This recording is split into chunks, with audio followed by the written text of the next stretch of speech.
Chapter 1. In the beginning, God created the heavens and the earth. And the earth was waste and void, and darkness was upon the face of the deep. And the Spirit of God moved upon the face of the waters. And God said, Let there be light. And there was light. And God saw the light, that it was good. And God divided the light from the darkness. And God called the light day, and the darkness he called night. And there was evening, and there was morning, one day. And God said, Let there be a firmament in the midst of the waters, and let it divide the waters from the waters. And God made the firmament, and divided the waters which were under the firmament from the waters which were above the firmament. And it was so. And God called the firmament heaven. And there was evening, and there was morning, a second day. And God said, Let the waters under the heavens be gathered together unto one place, and let the dry land appear. And it was so. And God called the dry land earth, and the gathering together of the waters called he seas. And God saw that it was good. And God said, Let the earth put forth grass, herbs yielding seed, and fruit trees bearing fruit after their kind, wherein is the seed thereof upon the earth. And it was so. And the earth brought forth grass, herbs yielding seed after their kind, and trees bearing fruit, wherein is the seed thereof after their kind. And God saw that it was good. And there was evening, and there was morning, a third day. And God said, Let there be lights in the firmament of heaven to divide the day from the night, and let them be for signs and for seasons, and for days and years. And let them be for lights in the firmament of heaven to give light upon the earth. And it was so.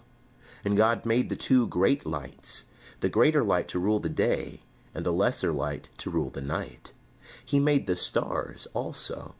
And God set them in the firmament of heaven to give light upon the earth, and to rule over the day and over the night, and to divide the light from the darkness.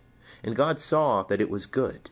And there was evening, and there was morning, a fourth day.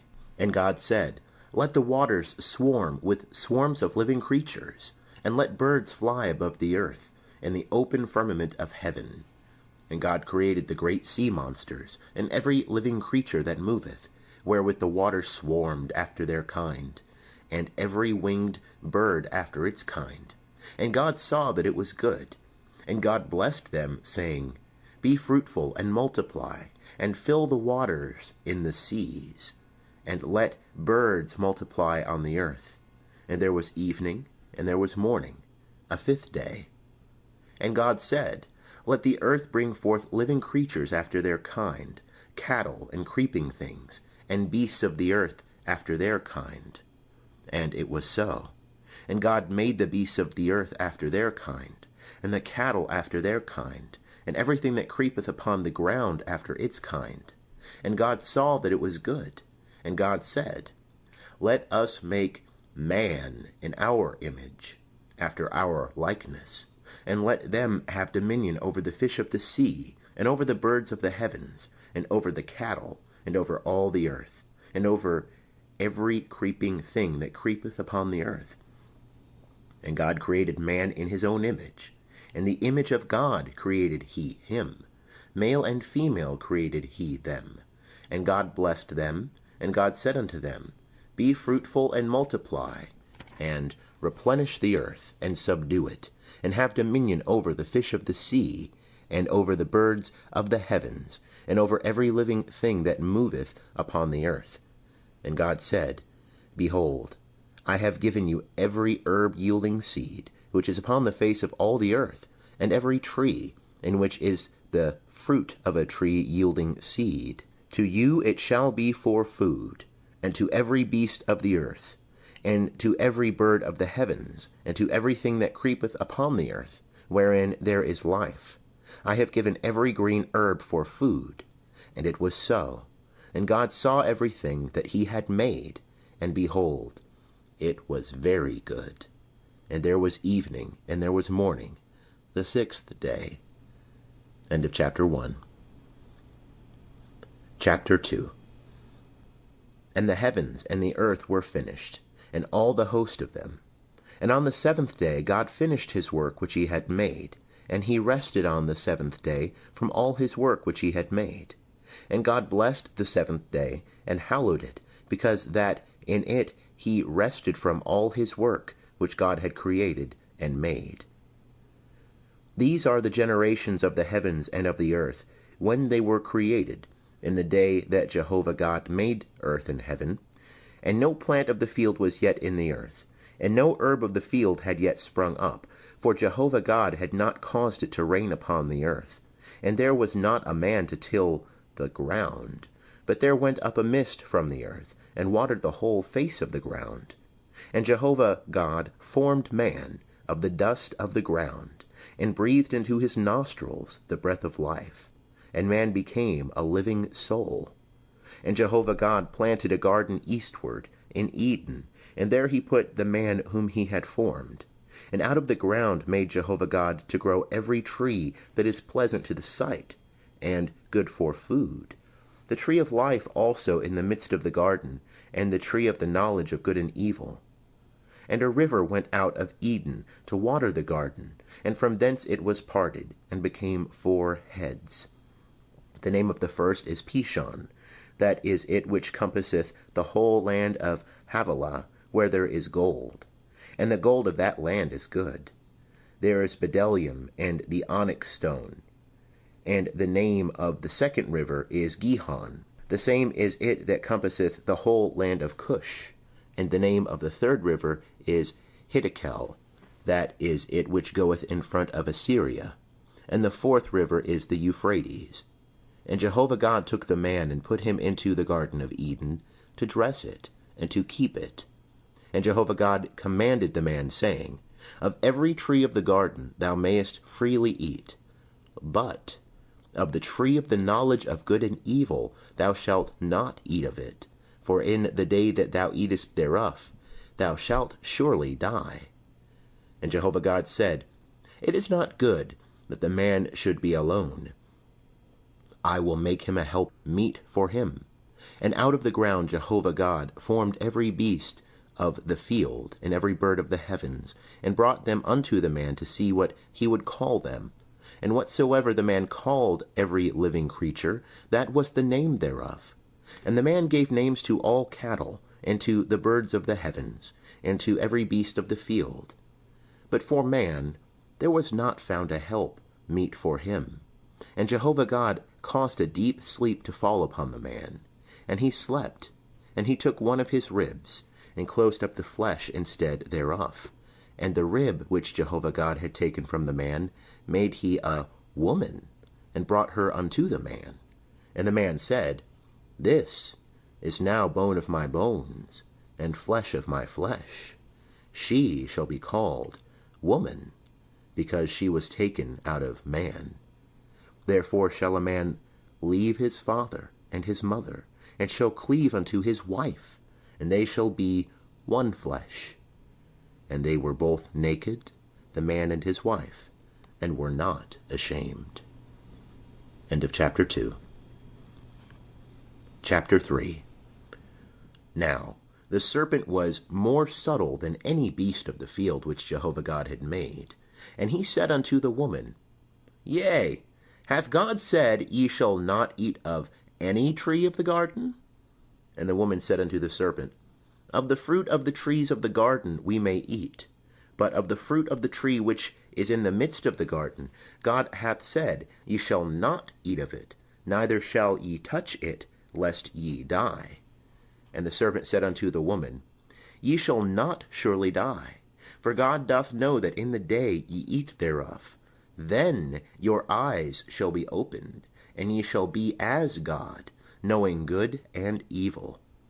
And when the woman saw that the tree was good for food, and that it was a delight to the eyes, and that the tree was to be desired to make one wise, she took of the fruit thereof, and did eat.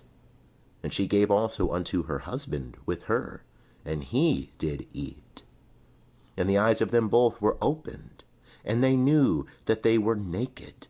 And they sewed fig leaves together, and made themselves aprons. And they heard the voice of Jehovah God walking in the garden in the cool of the day. And the man and his wife hid themselves from the presence of Jehovah God amongst the trees of the garden. And Jehovah God called unto the man, and said unto him, Where art thou? And he said, I heard thy voice in the garden, and I was afraid, because I was naked, and I hid myself. And he said, Who told thee that thou wast naked? Hast thou eaten of the tree whereof I commanded thee that thou shouldest not eat? And the man said, The woman whom thou gavest to be with me, she gave me of the tree, and I did eat. And Jehovah God said unto the woman, What is this thou hast done?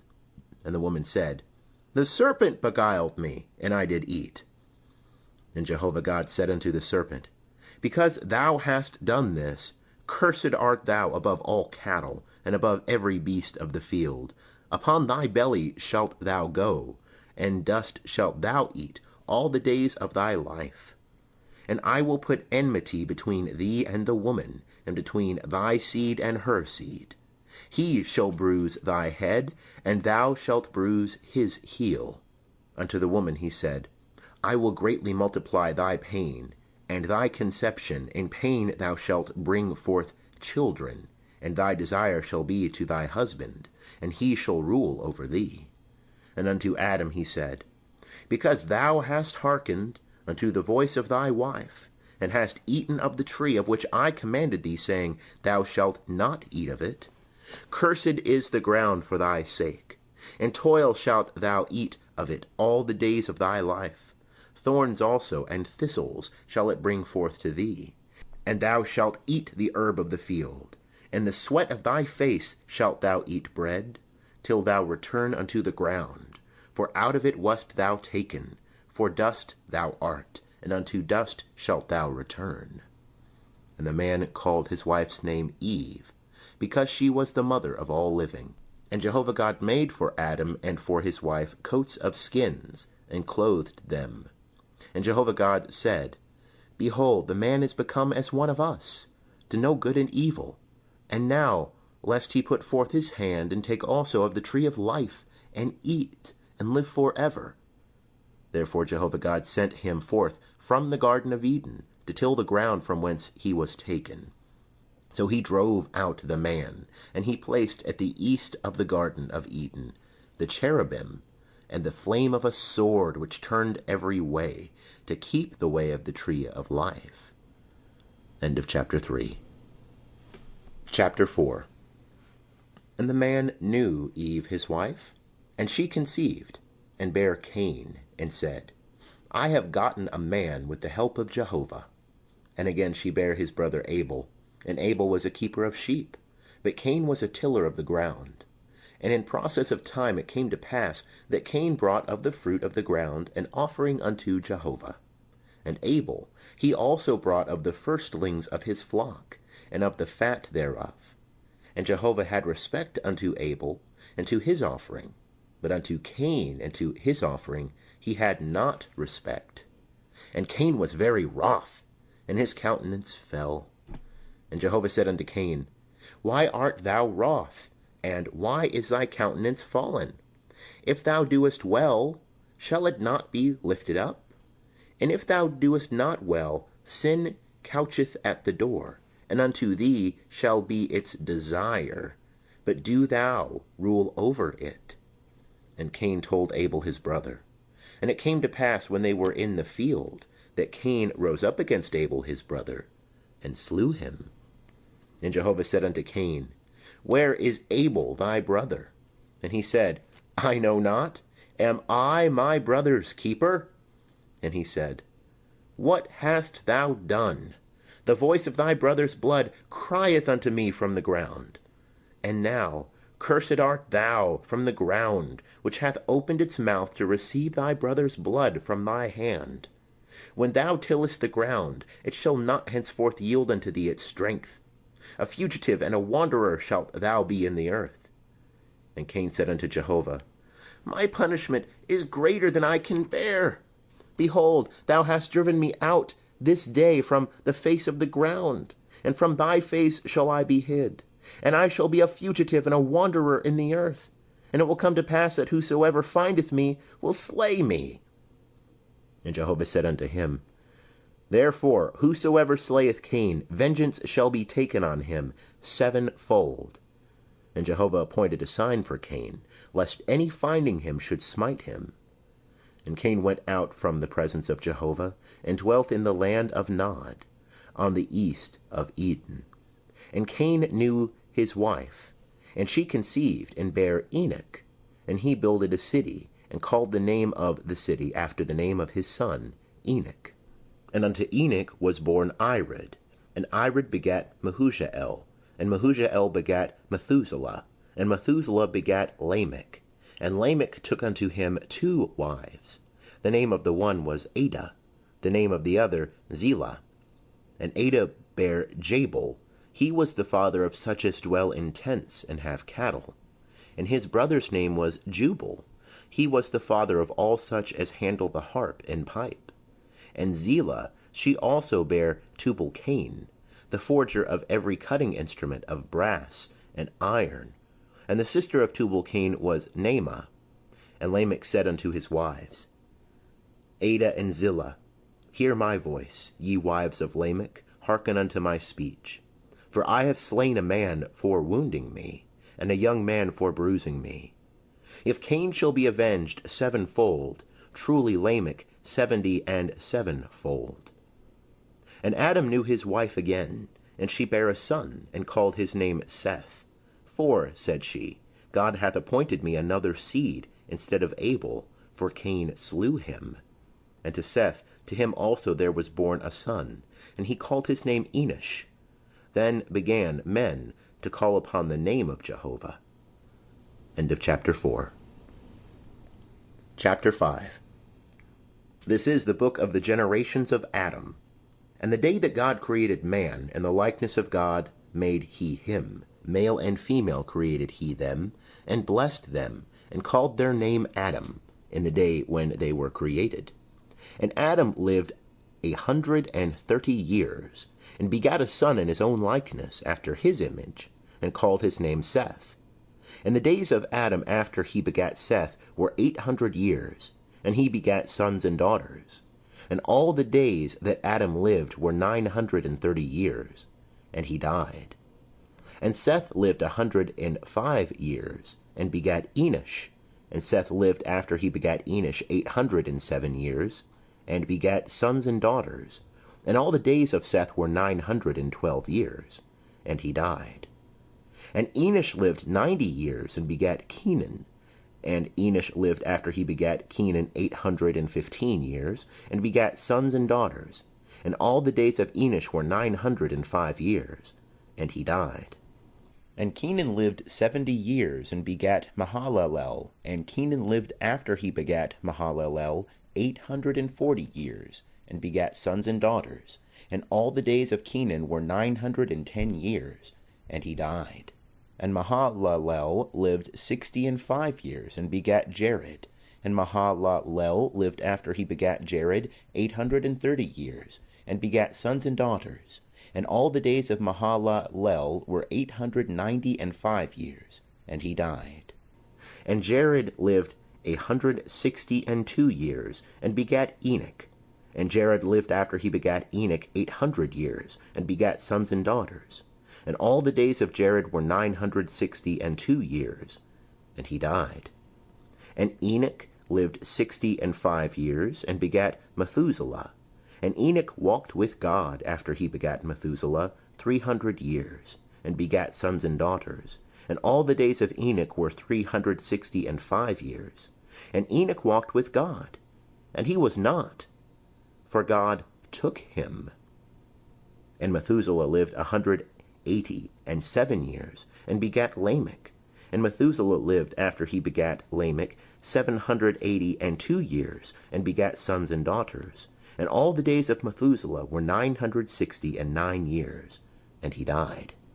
And Lamech lived 182 years, and begat a son, and he called his name Noah, saying, This same shall comfort us in our work, and in the toil of our hands, which cometh because of the ground which Jehovah hath cursed. And Lamech lived after he begat Noah 595 years, and begat sons and daughters. And all the days of Lamech were 777 years, and he died. And Noah was 500 years old, and Noah begat Shem, Ham, and Japheth. End of chapter 5. Chapter 6. And it came to pass, when men began to multiply in the face of the ground, and daughters were born unto them, that the sons of God saw the daughters of men, that they were fair, and they took them wives of all that they chose. And Jehovah said, My spirit shall not strive with man for ever, for that he also is flesh. Yet shall his days be 120 years.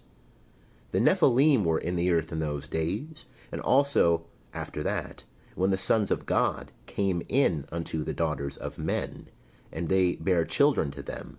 The same were the mighty men that were of old, the men of renown. And Jehovah saw that the wickedness of man was great in the earth, and that every imagination of the thoughts of his heart was only evil continually. And it repented Jehovah that he had made man on the earth, and it grieved him at his heart. And Jehovah said, I will destroy man whom I have created from the face of the ground, both man and beast, and creeping things, and birds of the heavens, for it repenteth me that I have made them. But Noah found favor in the eyes of Jehovah. These are the generations of Noah.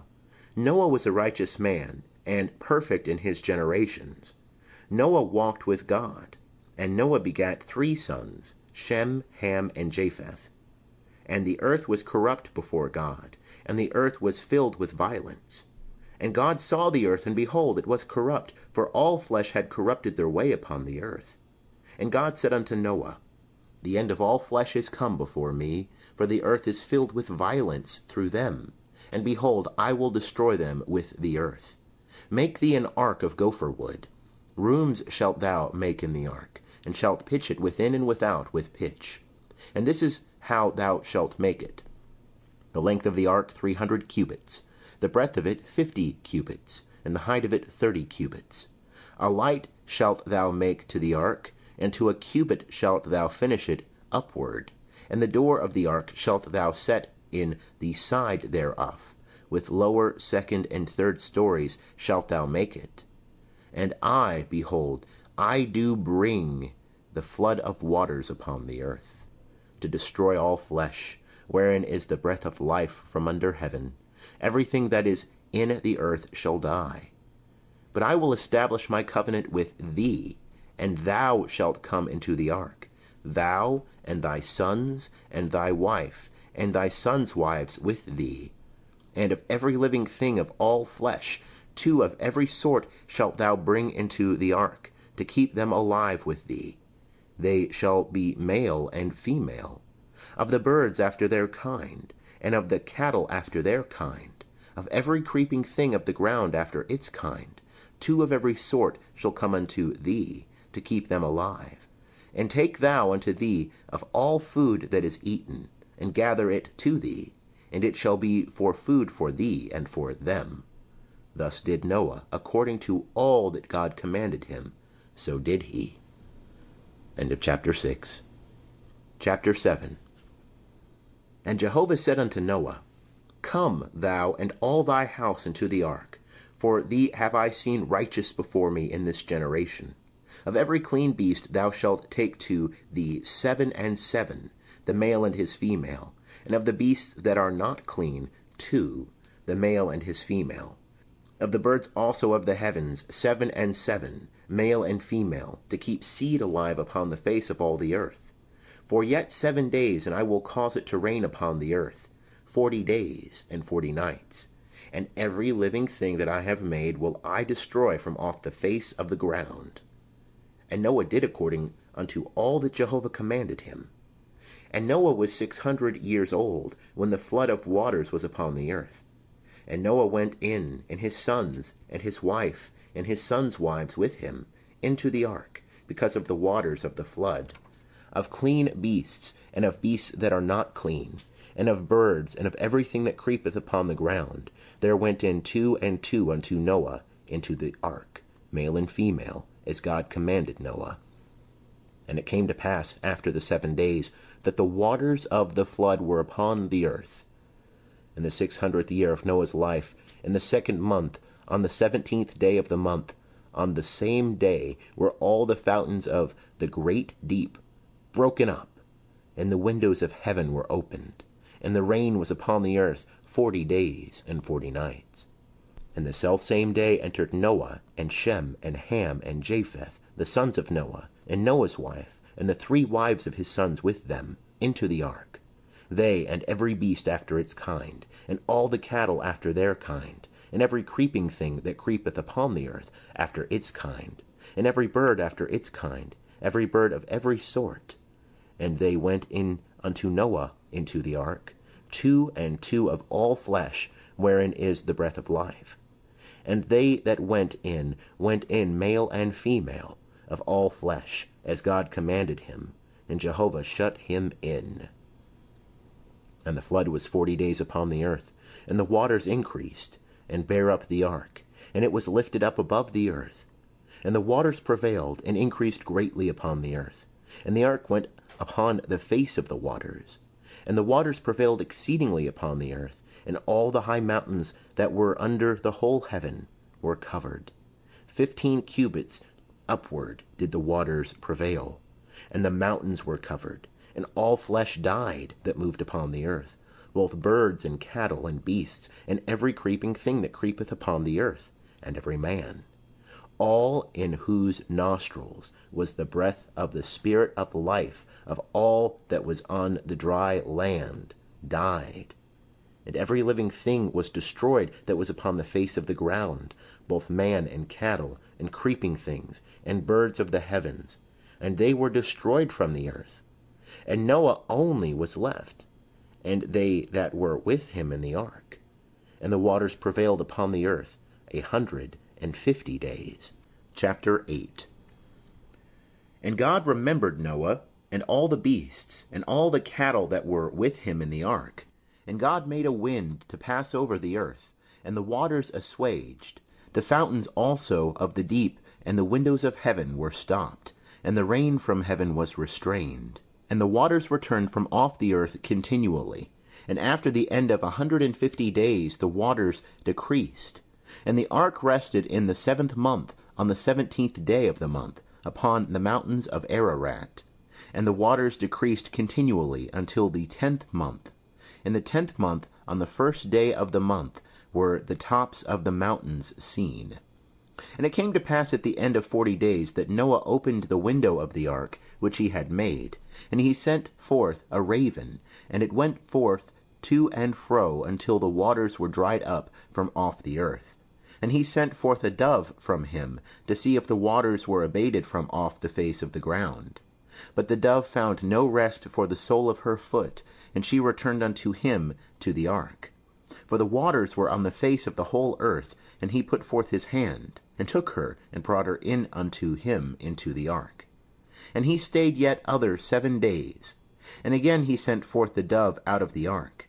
And the dove came in to him at eventide, and lo, in her mouth an olive leaf plucked off.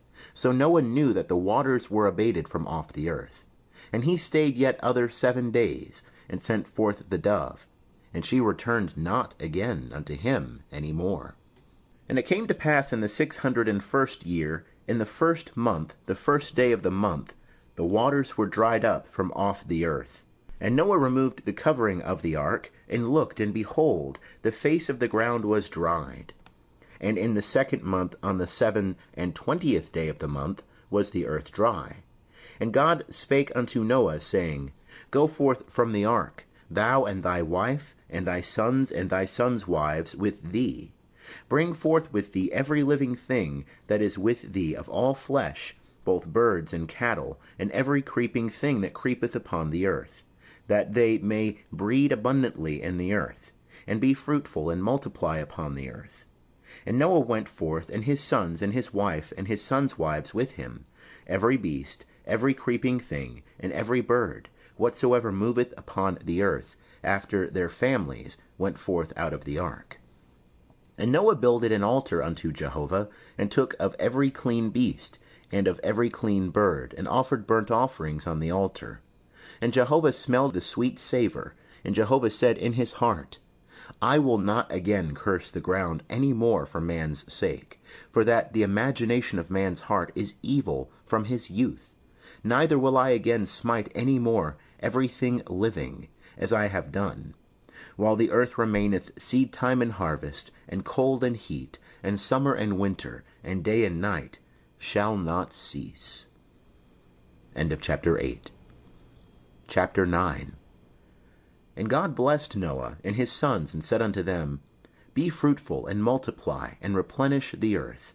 And the fear of you and the dread of you shall be upon every beast of the earth, and upon every bird of the heavens, with all wherewith the ground teemeth, and all the fishes of the sea. Into your hand are they delivered. Every moving thing that liveth shall be food for you. As the green herb have I given you all. But flesh with the life thereof, which is the blood thereof, shall ye not eat. And surely your blood, the blood of your lives, will I require. At the hand of every beast will I require it. And at the hand of man, even at the hand of every man's brother, will I require the life of man. Whoso sheddeth man's blood, by man shall his blood be shed. For in the image of God made he man. And you, be ye fruitful, and multiply. Bring forth abundantly in the earth, and multiply therein.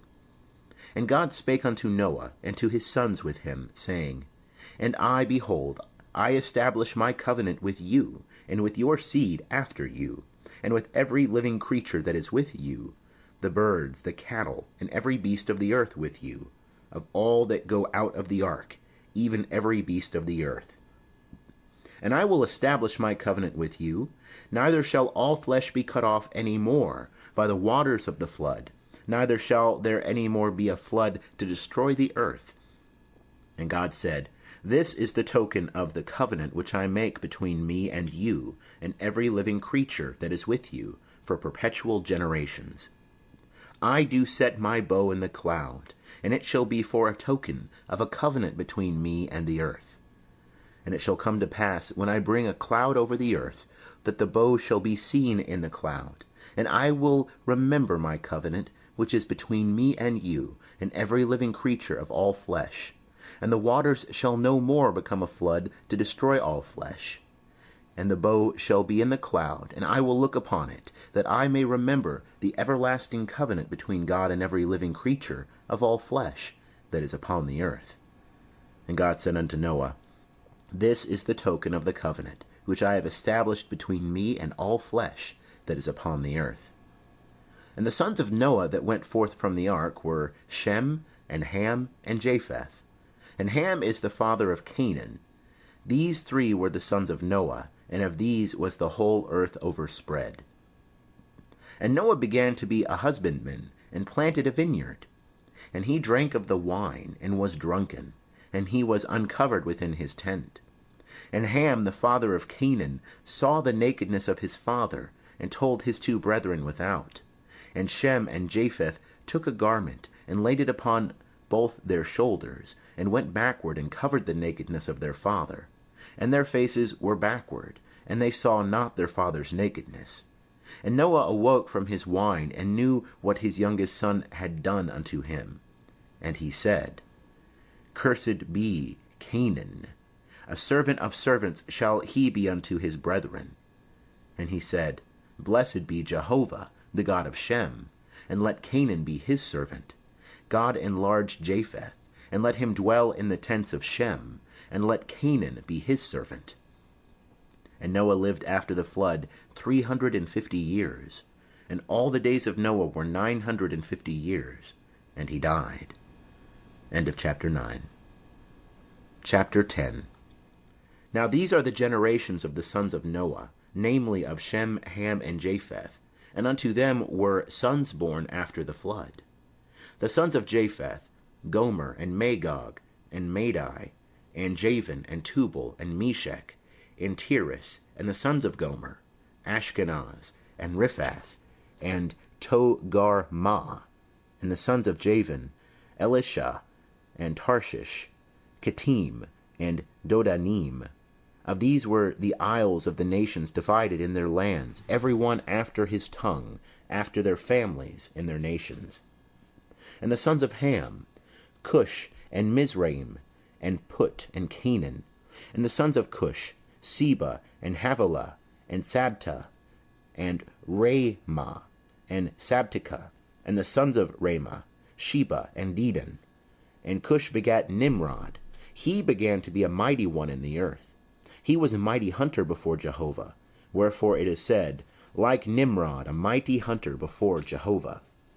And the beginning of his kingdom was Babel, and Erech, and Akkad, and Calneh, and the land of Shinar. Out of that land he went forth into Assyria, and builded Nineveh, and Rehoboth-ir, and Calah, and Resen between Nineveh and Calah.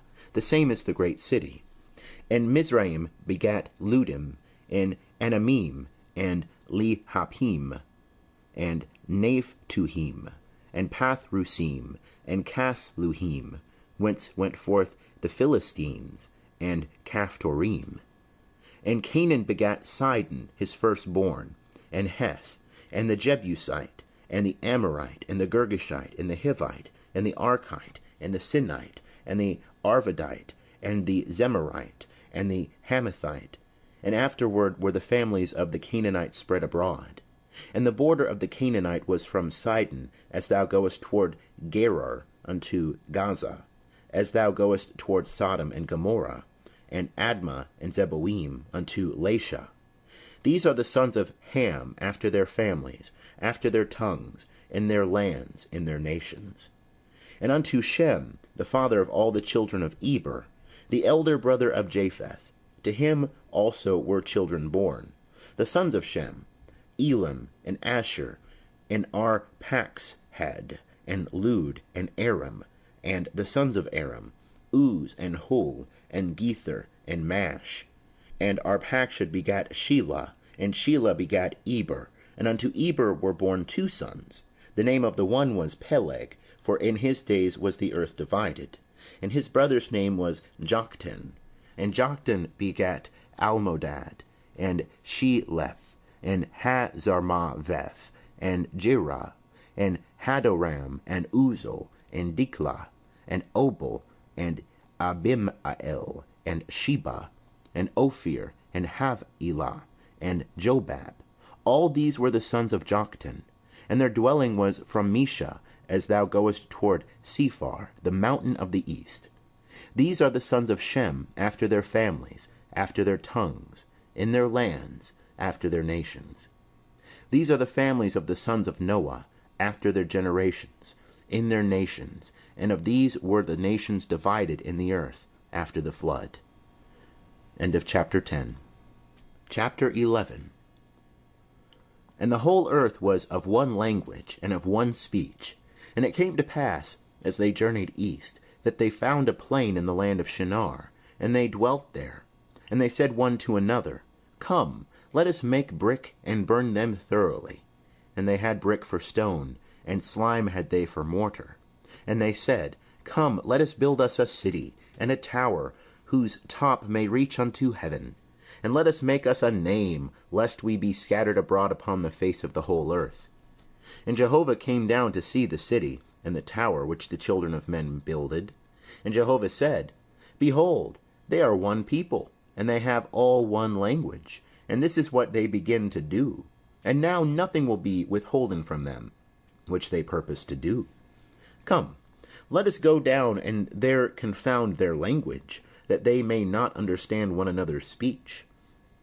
So Jehovah scattered them abroad from thence upon the face of all the earth. And they left off building the city. Therefore was the name of it called Babel, because Jehovah did there confound the language of all the earth. And from thence did Jehovah scatter them abroad upon the face of all the earth. These are the generations of Shem. Shem was 100 years old, and begat Arpachshad 2 years after the flood. And Shem lived after he begat Arpachshad 500 years, and begat sons and daughters. And Arpachshad lived 35 years, and begat Shelah.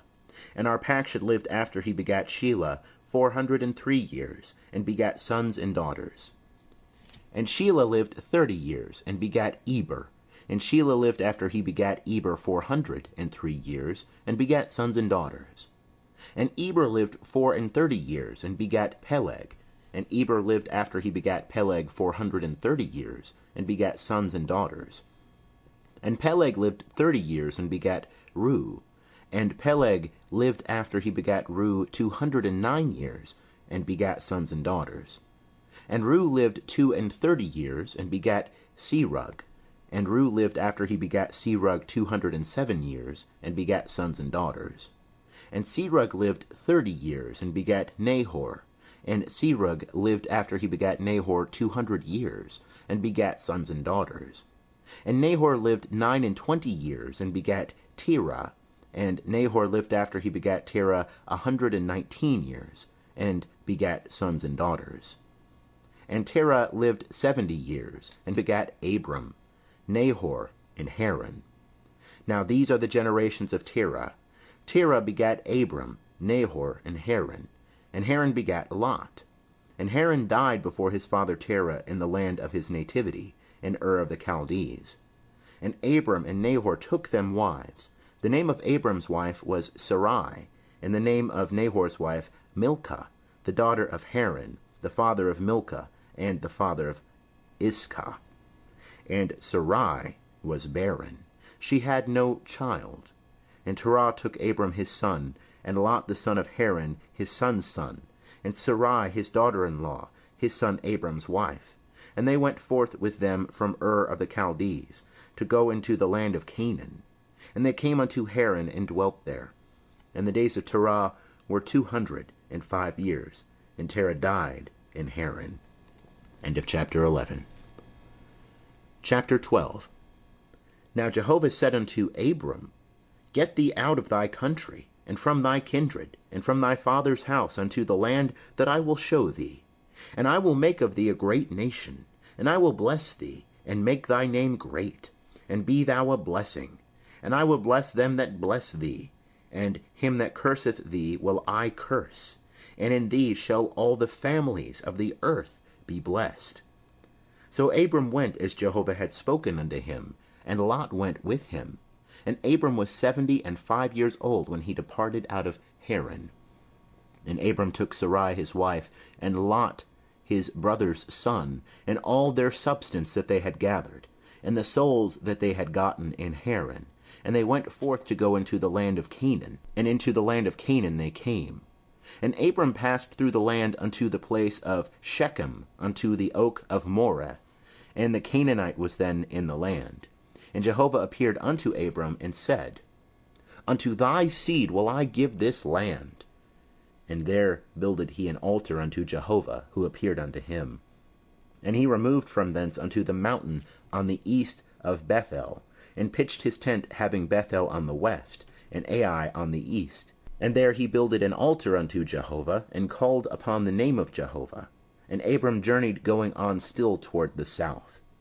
And there was a famine in the land, and Abram went down into Egypt to sojourn there, for the famine was sore in the land. And it came to pass, when he was come near to enter into Egypt, that he said unto Sarai his wife, Behold, now I know that thou art a fair woman to look upon. And it will come to pass, when the Egyptians shall see thee, that they will say, This is his wife, and they will kill me, but they will save thee alive. Say, I pray thee, thou art my sister, that it may be well with me for thy sake, and that my soul may live because of thee. And it came to pass that when Abram was come into Egypt, the Egyptians beheld the woman, that she was very fair. And the princes of Pharaoh saw her, and praised her to Pharaoh. And the woman was taken into Pharaoh's house. And he dealt well with Abram for her sake. And he had sheep, and oxen, and he-asses, and men-servants, and maid-servants, and she-asses, and camels.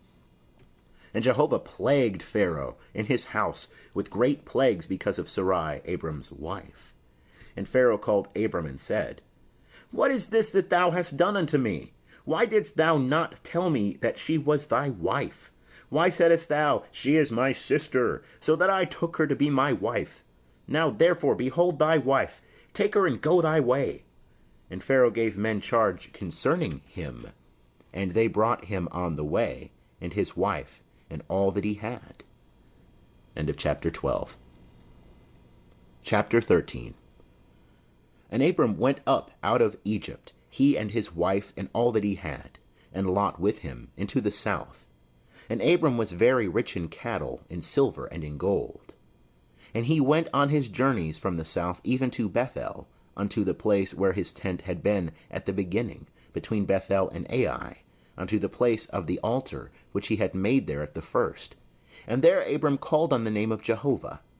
And Lot also, who went with Abram, had flocks and herds and tents. And the land was not able to bear them, that they might dwell together. For their substance was great, so that they could not dwell together. And there was a strife between the herdsmen of Abram's cattle, and the herdsmen of Lot's cattle. And the Canaanite and the Perizzite dwelt then in the land. And Abram said unto Lot, Let there be no strife, I pray thee, between me and thee, and between my herdsmen and thy herdsmen, for we are brethren. Is not the whole land before thee?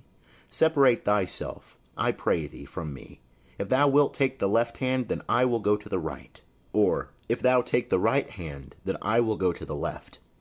And Lot lifted up his eyes, and beheld all the plain of the Jordan, that it was well watered everywhere, before Jehovah destroyed Sodom and Gomorrah, like the garden of Jehovah, like the land of Egypt, as thou goest unto Zoar.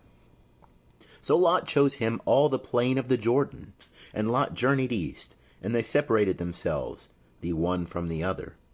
Abram dwelt in the land of Canaan, and Lot dwelled in the cities of the plain, and moved his tent as far as Sodom. Now the men of Sodom were wicked, and sinners against Jehovah exceedingly. And Jehovah said unto Abram, after that Lot was separated from him, Lift up now thine eyes, and look from the place where thou art, northward and southward and eastward and westward. For all the land which thou seest, to thee will I give it, and to thy seed forever. And I will make thy seed as the dust of the earth, so that if a man can number the dust of the earth, then may thy seed also be numbered. Arise, walk through the land in the length of it, and in the breadth of it, for unto thee will I give it. And Abram moved his tent, and came and dwelt by the oaks of Mamre, which are in Hebron, and built there an altar unto Jehovah. End of chapter 13. Chapter 14. And it came to pass in the days of Amraphel, king of Shinar, Arioch, king of Elasar, Chedorlaomer, king of Elam, and Tidal, king of Goim, that they made war with Bera, king of Sodom, and with Bersha, king of Gomorrah, Shinab, king of Admah, and Shem-Eber, king of Zeboim, and the king of Bela, the same is Zoar. All these joined together in the vale of Siddim, the same is the salt sea. 12 years they served Chedorlaomer, and in the 13th year they rebelled.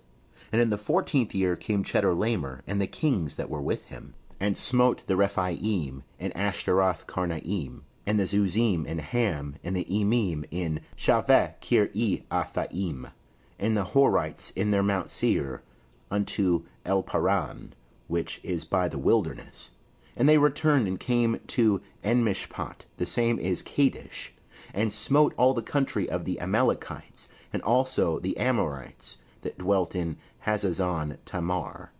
And there went out the king of Sodom, and the king of Gomorrah, and the king of Admah, and the king of Zeboim, and the king of Bela, the same is Zoar.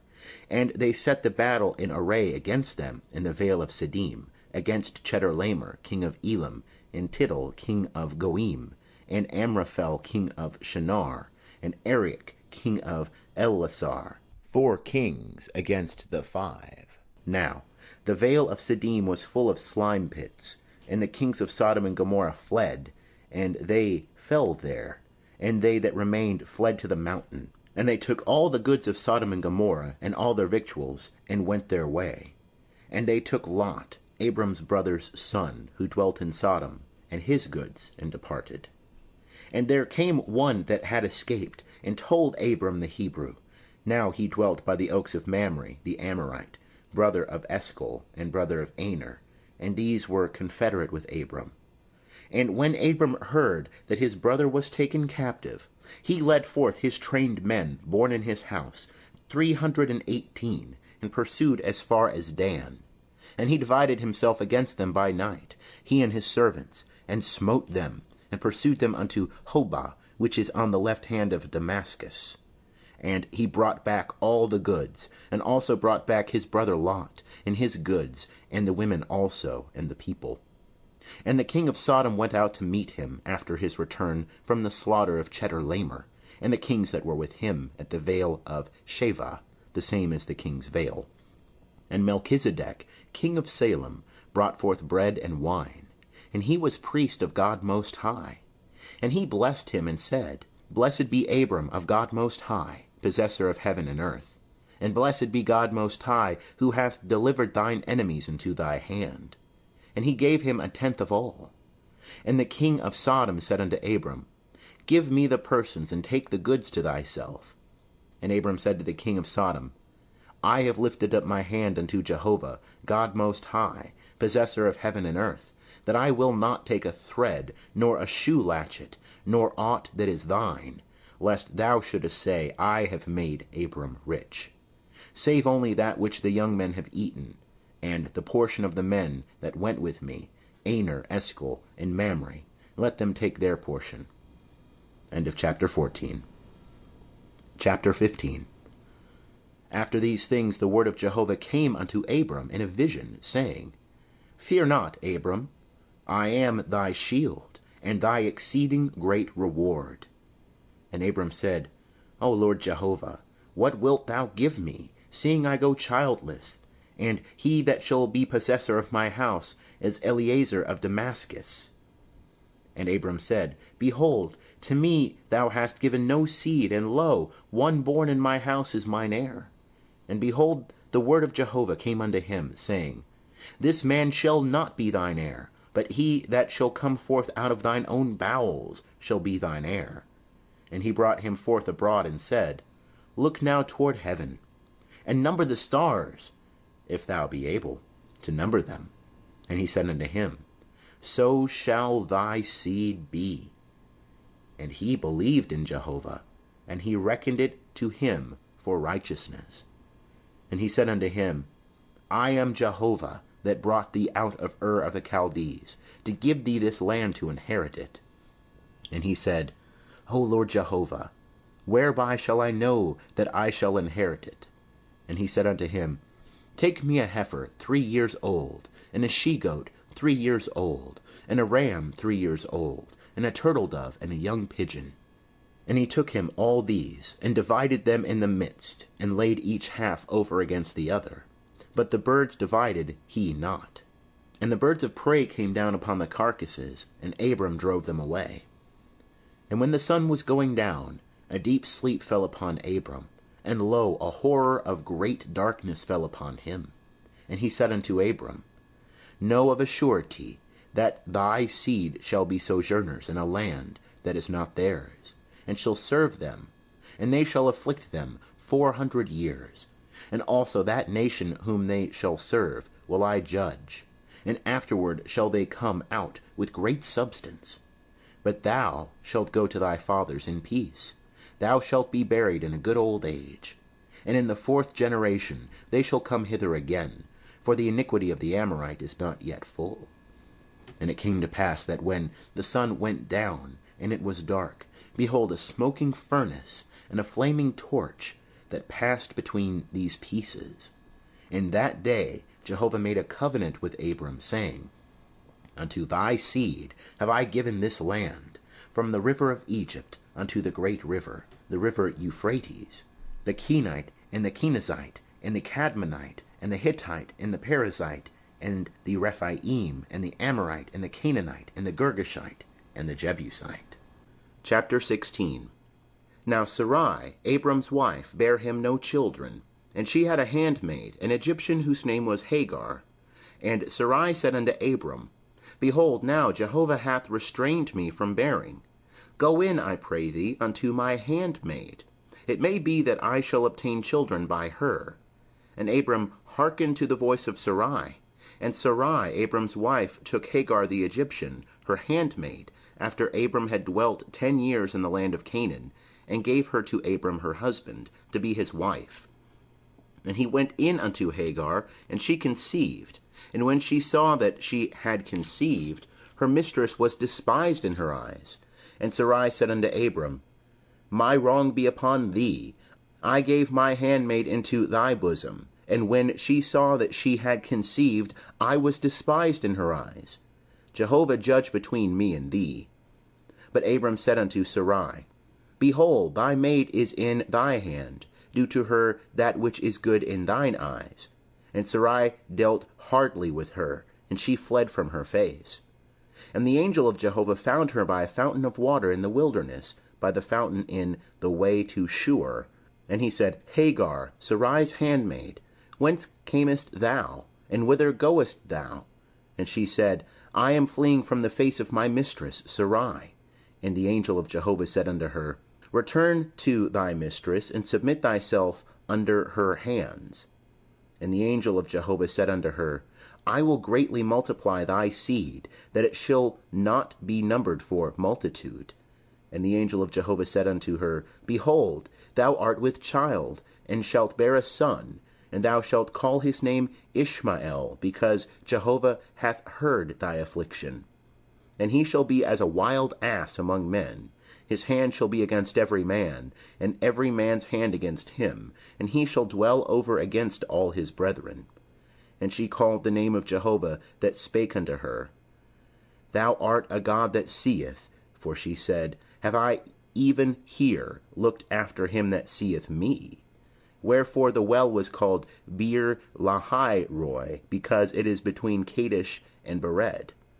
And Hagar bare Abram a son, and Abram called the name of his son, whom Hagar bare, Ishmael. And Abram was 86 years old, when Hagar bare Ishmael to Abram. End of chapter 16. Chapter 17. And when Abram was 90 years old and 9, Jehovah appeared to Abram, and said unto him, I am God Almighty. Walk before me, and be thou perfect. And I will make my covenant between me and thee, and will multiply thee exceedingly. And Abram fell on his face. And God talked with him, saying, As for me, behold, my covenant is with thee, and thou shalt be the father of a multitude of nations. Neither shall thy name any more be called Abram, but thy name shall be Abraham, for the father of a multitude of nations have I made thee.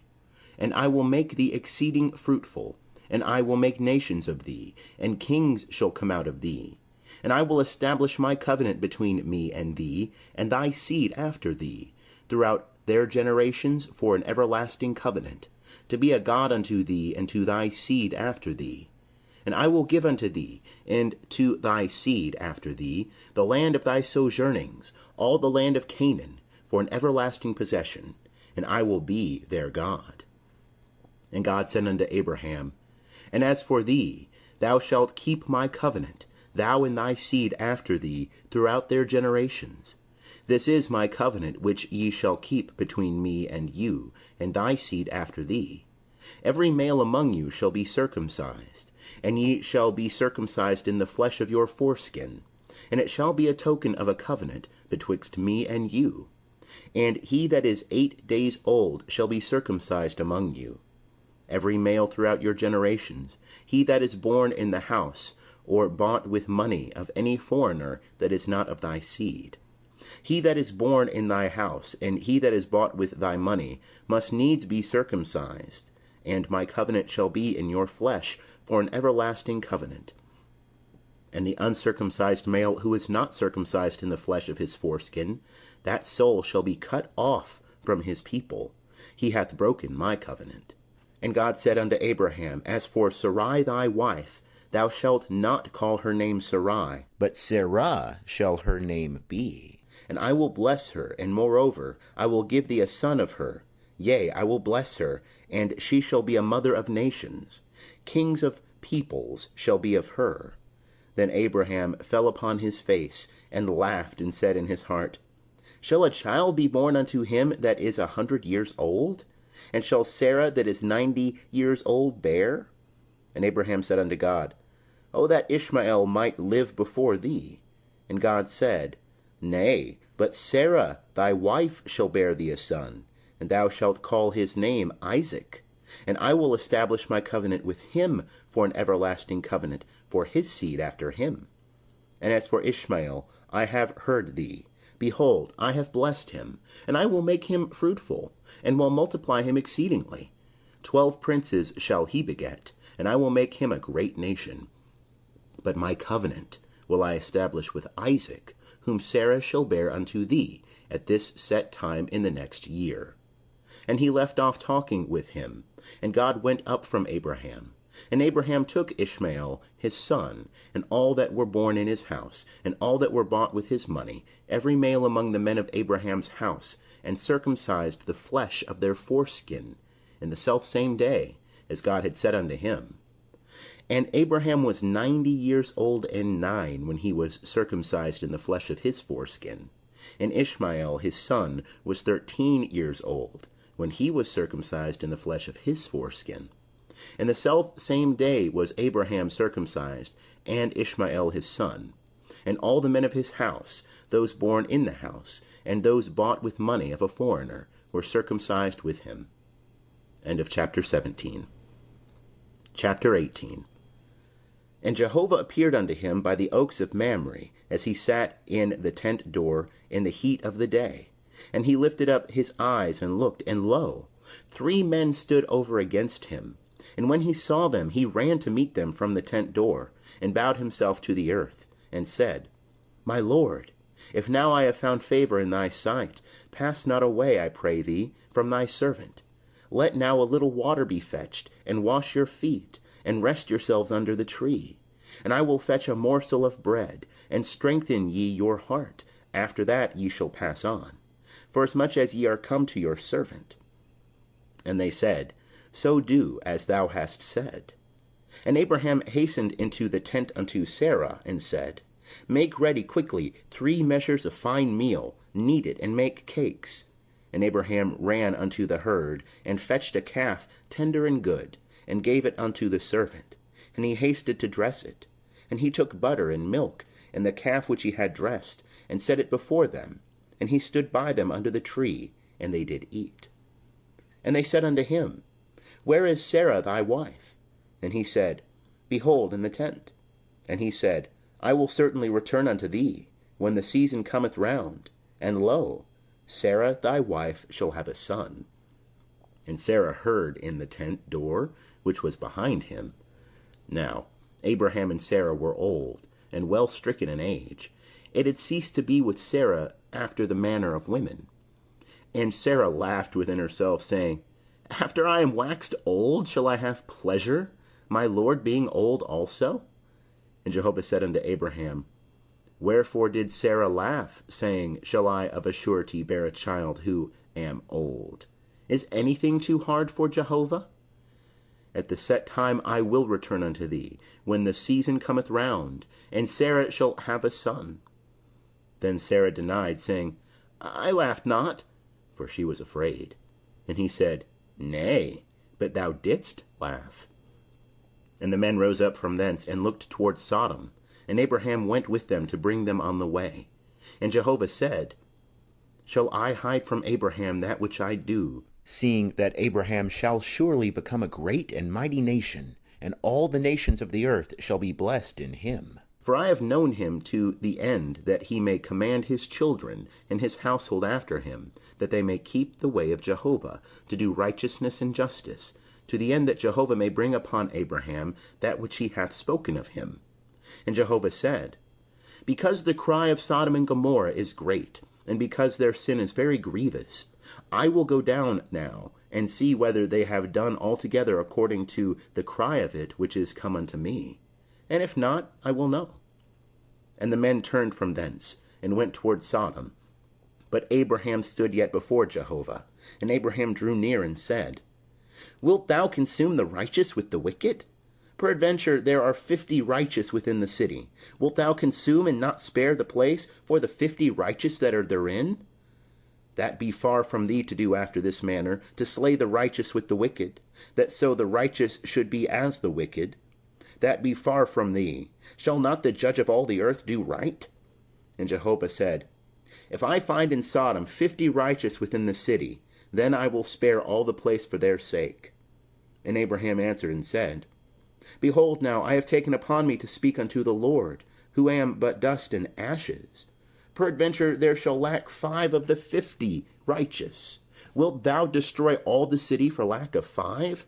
And he said, I will not destroy it, if I find there 45. And he spake unto him yet again, and said, Peradventure there shall be 40 found there. And he said, I will not do it for the 40's sake. And he said, Oh, let not the Lord be angry, and I will speak. Peradventure there shall 30 be found there. And he said, I will not do it if I find 30 there.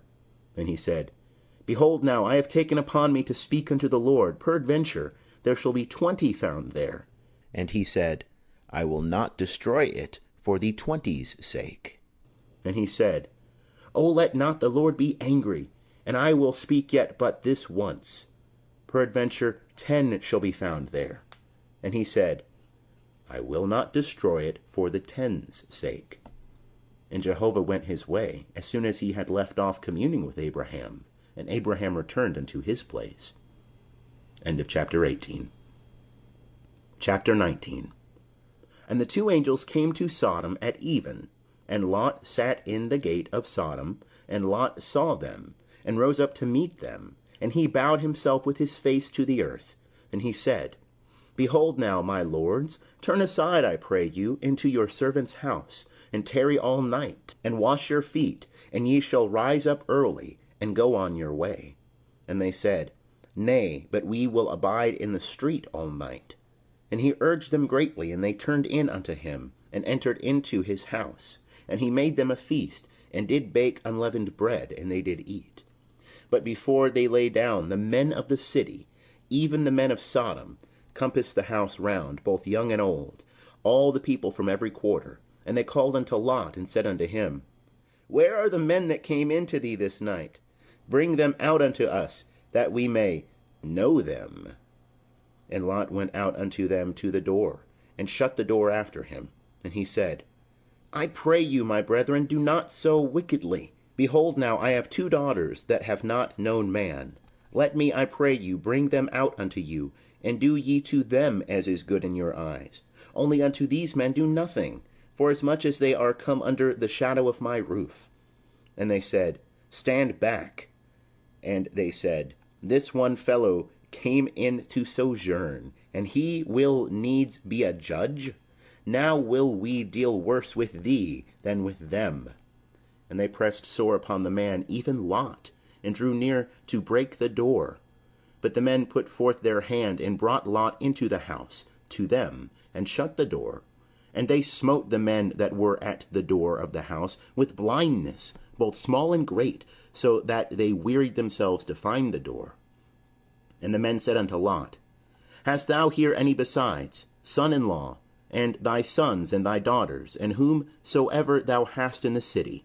Bring them out of the place, for we will destroy this place, because the cry of them is waxed great before Jehovah, and Jehovah hath sent us to destroy it. And Lot went out and spake unto his sons-in-law, who married his daughters, and said, Up, get you out of this place, for Jehovah will destroy the city. But he seemed unto his sons-in-law as one that mocked. And when the morning arose, then the angels hastened Lot, saying, Arise, take thy wife and thy 2 daughters that are here, lest thou be consumed in the iniquity of the city. But he lingered, and the men laid hold upon his hand, and upon the hand of his wife, and upon the hand of his 2 daughters, Jehovah being merciful unto him. And they brought him forth, and set him without the city. And it came to pass, when they had brought them forth abroad, that he said, Escape for thy life, look not behind thee, neither stay thou in all the plain. Escape to the mountain, lest thou be consumed. And Lot said unto them, O not so, my lord. Behold now, thy servant hath found favor in thy sight, and thou hast magnified thy loving kindness, which thou hast showed unto me in saving my life. And I cannot escape to the mountain, lest evil overtake me, and I die. Behold now, this city is near to flee unto, and it is a little one. O let me escape thither. Is it not a little one? And my soul shall live.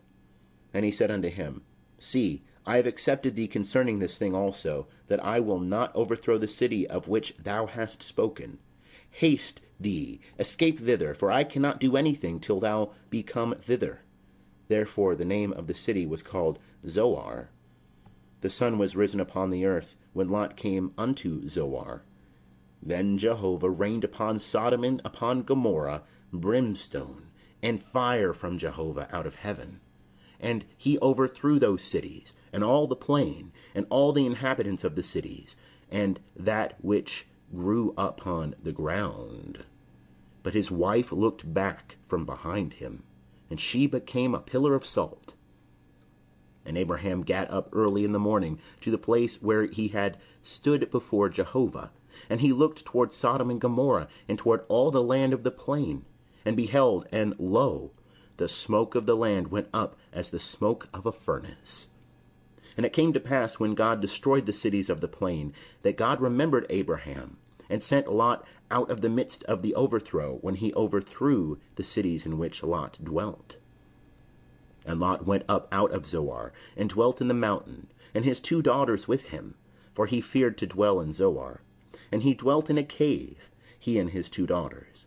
And the firstborn said unto the younger, Our father is old, and there is not a man in the earth to come in unto us after the manner of all the earth.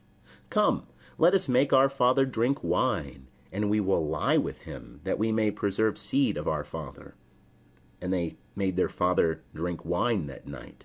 And the firstborn went in and lay with her father, and he knew not when she lay down, nor when she arose. And it came to pass on the morrow, that the firstborn said unto the younger, Behold, I lay yesternight with my father. Let us make him drink wine this night also, and go thou in, and lie with him, that we may preserve seed of our father. And they made their father drink wine that night also. And the younger arose and lay with him, and he knew not when she lay down, nor when she arose. Thus were both the daughters of Lot with child by their father.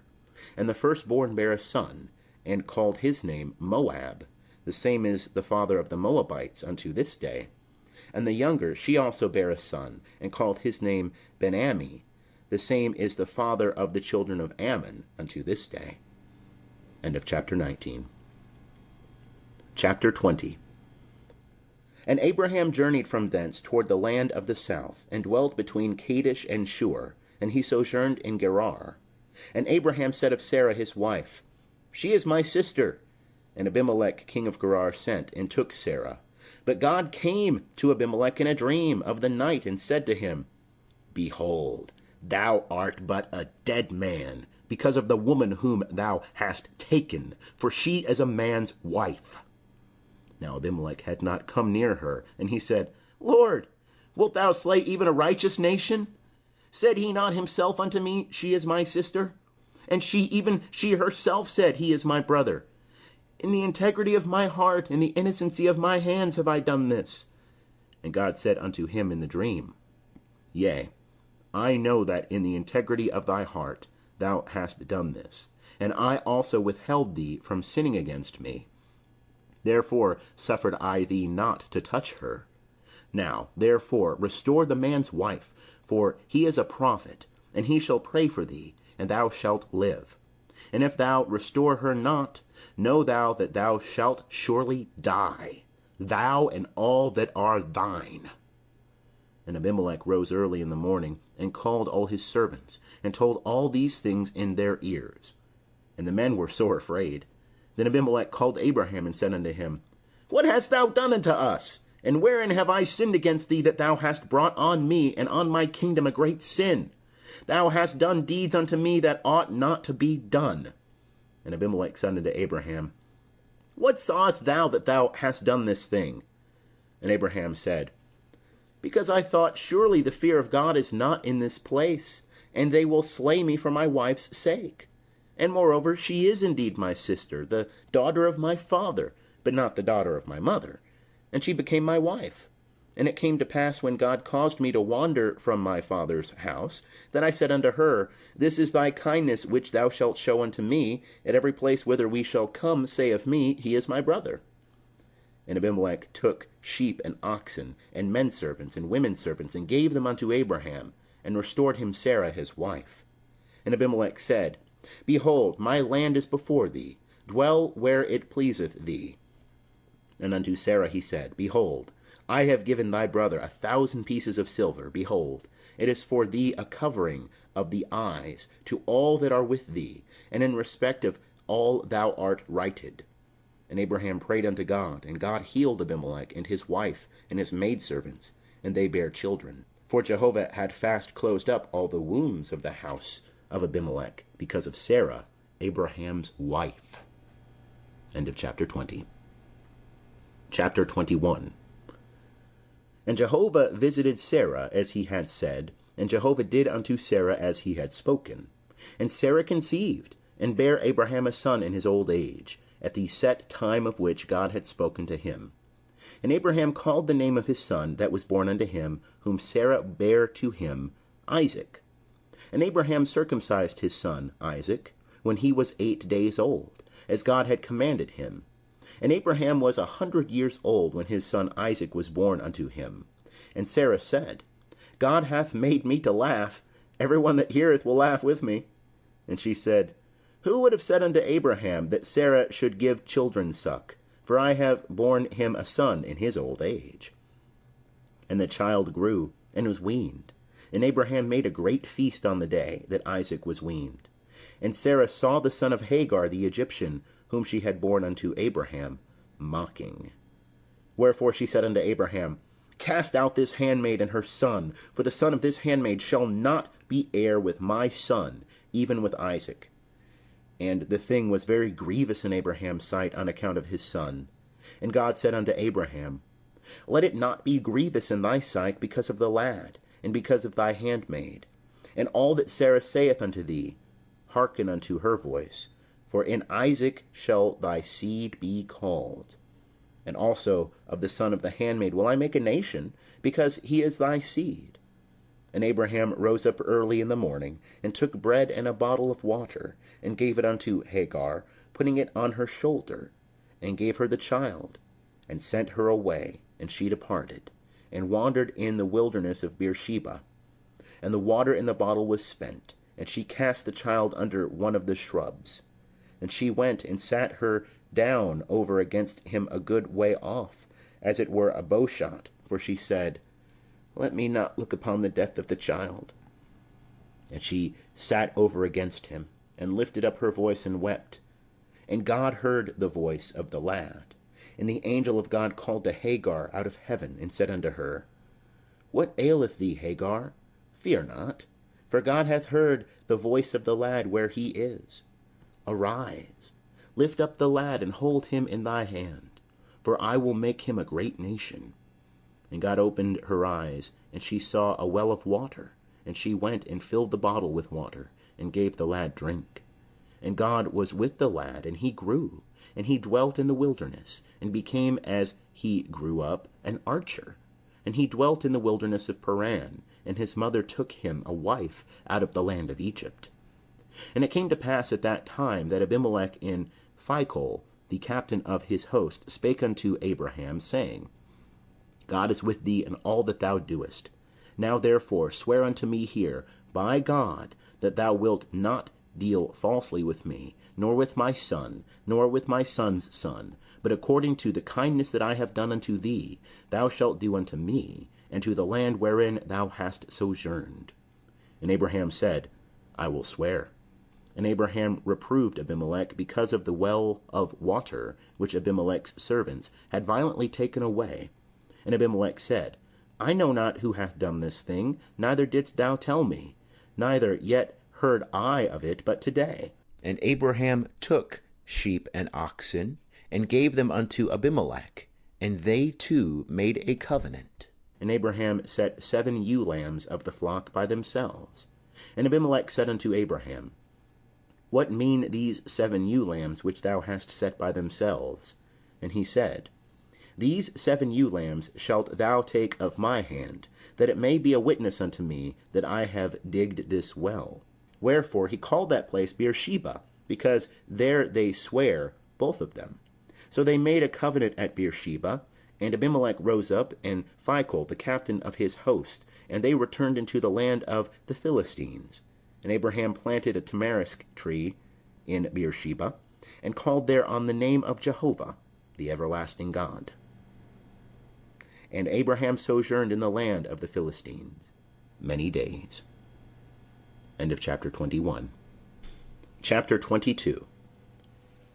And it came to pass after these things that God did prove Abraham, and said unto him, Abraham. And he said, Here am I. And he said, Take now thy son, thine only son, whom thou lovest, even Isaac, and get thee into the land of Moriah, and offer him there for a burnt offering upon one of the mountains, which I will tell thee of.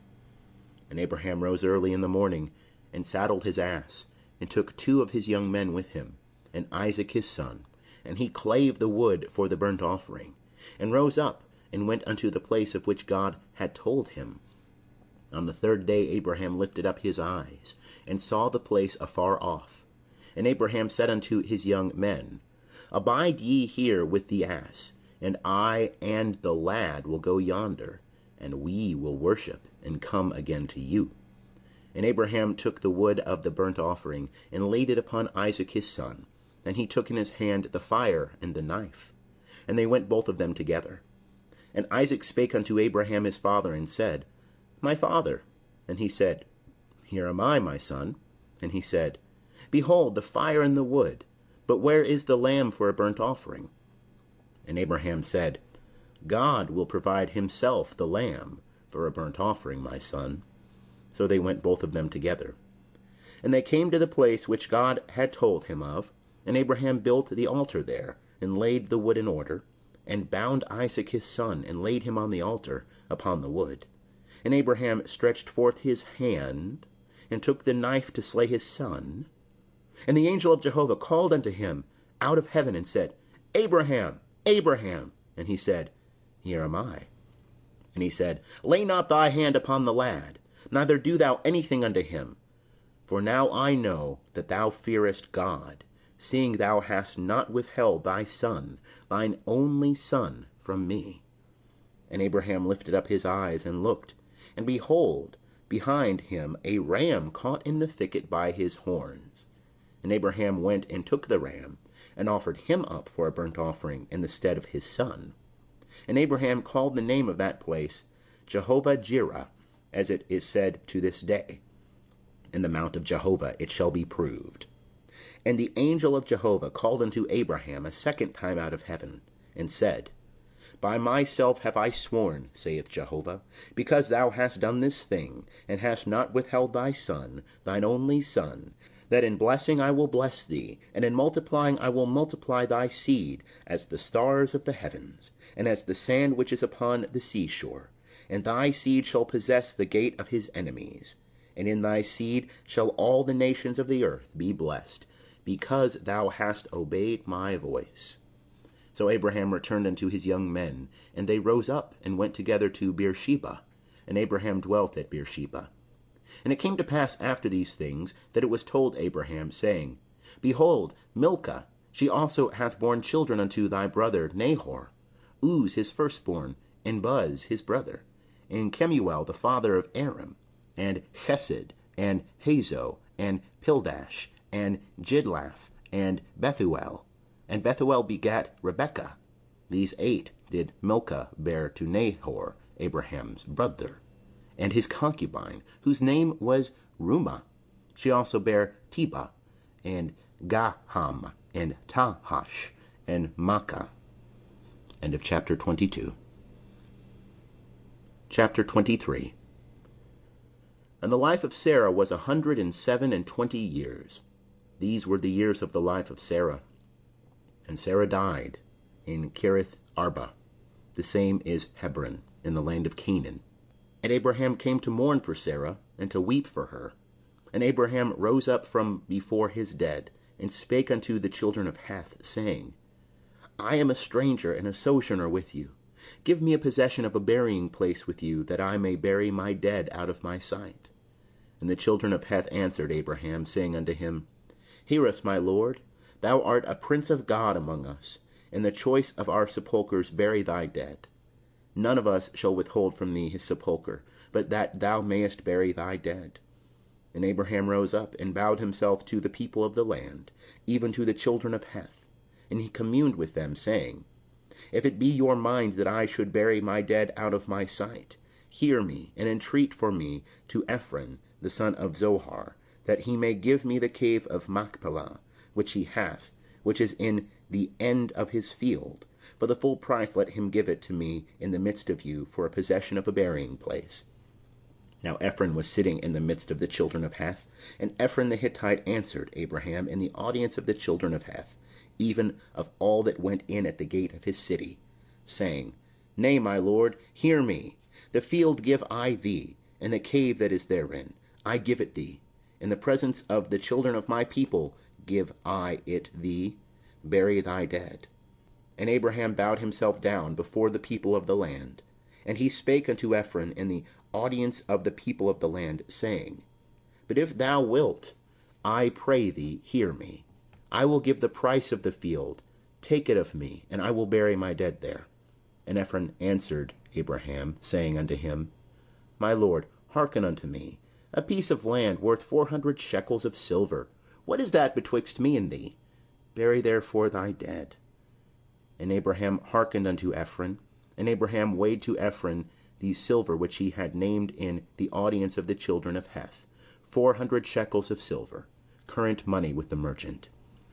So the field of Ephron, which was in Machpelah, which was before Mamre, the field and the cave which was therein, and all the trees that were in the field, and were in all the border thereof round about, were made sure unto Abraham for a possession in the presence of the children of Heth, before all that went in at the gate of his city. And after this Abraham buried Sarah his wife in the cave of the field of Machpelah before Mamre, the same as Hebron, in the land of Canaan. And the field and the cave that is therein were made sure unto Abraham for a possession of a burying place by the children of Heth. Chapter 24. And Abraham was old, and well stricken in age, and Jehovah had blessed Abraham in all things. And Abraham said unto his servant, the elder of his house, that ruled over all that he had, Put, I pray thee, thy hand under my thigh, and I will make thee swear by Jehovah, the God of heaven and the God of the earth, that thou wilt not take a wife for my son of the daughters of the Canaanites, among whom I dwell, but thou shalt go unto my country, and to my kindred, and take a wife for my son Isaac. And the servant said unto him, Peradventure the woman will not be willing to follow me unto this land. Must I needs bring thy son again unto the land from whence thou camest? And Abraham said unto him, Beware thou that thou bring not my son thither again.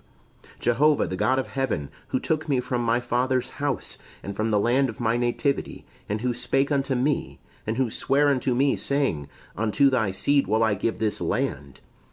He will send his angel before thee, and thou shalt take a wife for my son from thence.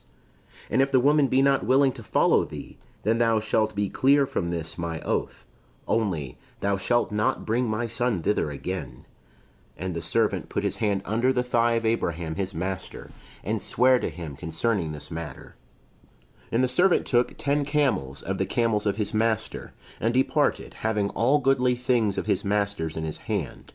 And he arose and went to Mesopotamia, unto the city of Nahor. And he made the camels to kneel down without the city, by the well of water at the time of evening, the time that women go out to draw water.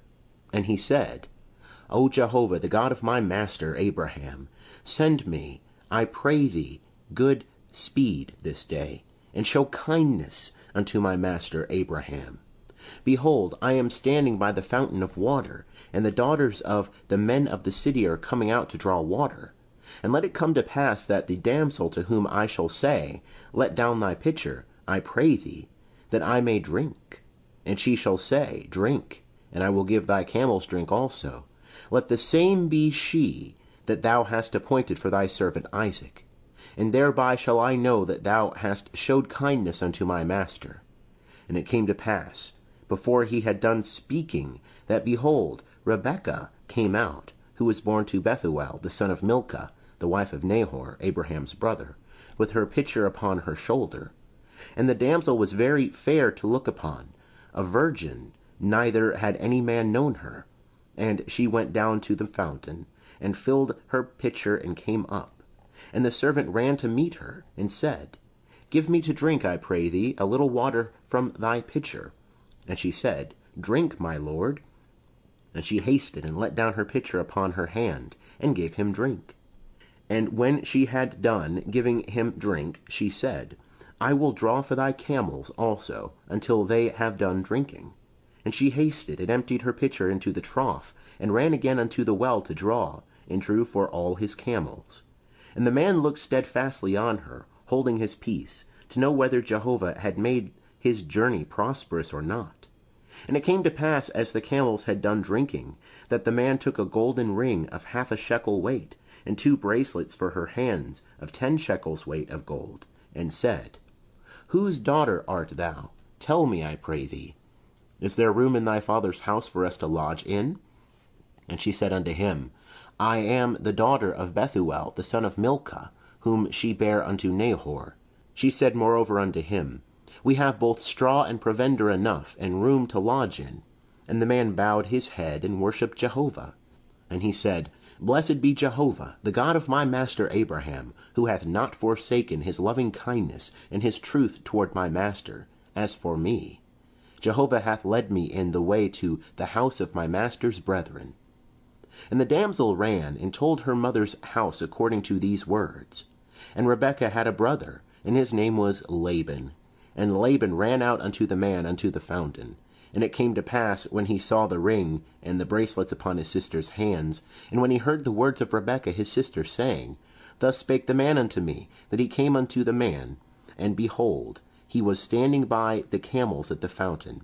And he said, Come in, thou blessed of Jehovah, wherefore standest thou without? For I have prepared the house and room for the camels. And the man came into the house, and he ungirded the camels. And he gave straw and provender for the camels, and water to wash his feet, and the feet of the men that were with him. And there was set food before him to eat. But he said, I will not eat until I have told mine errand. And he said, Speak on.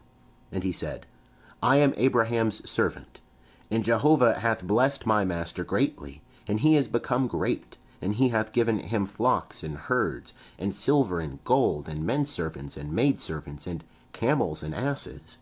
And Sarah, my master's wife, bare a son to my master when she was old, and unto him hath he given all that he hath. And my master made me swear, saying, Thou shalt not take a wife for my son of the daughters of the Canaanites, in whose land I dwell. But thou shalt go unto my father's house, and to my kindred, and take a wife for my son. And I said unto my master, Peradventure the woman will not follow me. And he said unto me, Jehovah, before whom I walk, will send his angel with thee, and prosper thy way. And thou shalt take a wife for my son of my kindred, and of my father's house. Then shalt thou be clear from my oath, when thou comest to my kindred. And if they give her not to thee, thou shalt be clear from my oath. And I came this day unto the fountain, and said, O Jehovah, the God of my master Abraham, if now thou do prosper my way which I go, behold, I am standing by the fountain of water. And let it come to pass that the maiden that cometh forth to draw, to whom I shall say, Give me, I pray thee, a little water from thy pitcher to drink, and she shall say to me, Both drink thou, and I will also draw for thy camels. Let the same be the woman whom Jehovah hath appointed for my master's son. And before I had done speaking in my heart, behold, Rebekah came forth with her pitcher on her shoulder. And she went down unto the fountain and drew. And I said unto her, Let me drink, I pray thee. And she made haste, and let down her pitcher from her shoulder, and said, Drink, and I will give thy camels drink also. So I drank, and she made the camels drink also. And I asked her, and said, Whose daughter art thou? And she said, The daughter of Bethuel, Nahor's son, whom Milcah bare unto him. And I put the ring upon her nose, and the bracelets upon her hands. And I bowed my head, and worshipped Jehovah, and blessed Jehovah, the God of my master Abraham, who had led me in the right way to take my master's brother's daughter for his son. And now, if ye will deal kindly and truly with my master, tell me, and if not, tell me, that I may turn to the right hand or to the left. Then Laban and Bethuel answered and said, The thing proceedeth from Jehovah. We cannot speak unto thee bad or good. Behold, Rebekah is before thee. Take her and go, and let her be thy master's son's wife, as Jehovah hath spoken. And it came to pass that when Abraham's servant heard their words, he bowed himself down to the earth unto Jehovah. And the servant brought forth jewels of silver, and jewels of gold, and raiment, and gave them to Rebekah.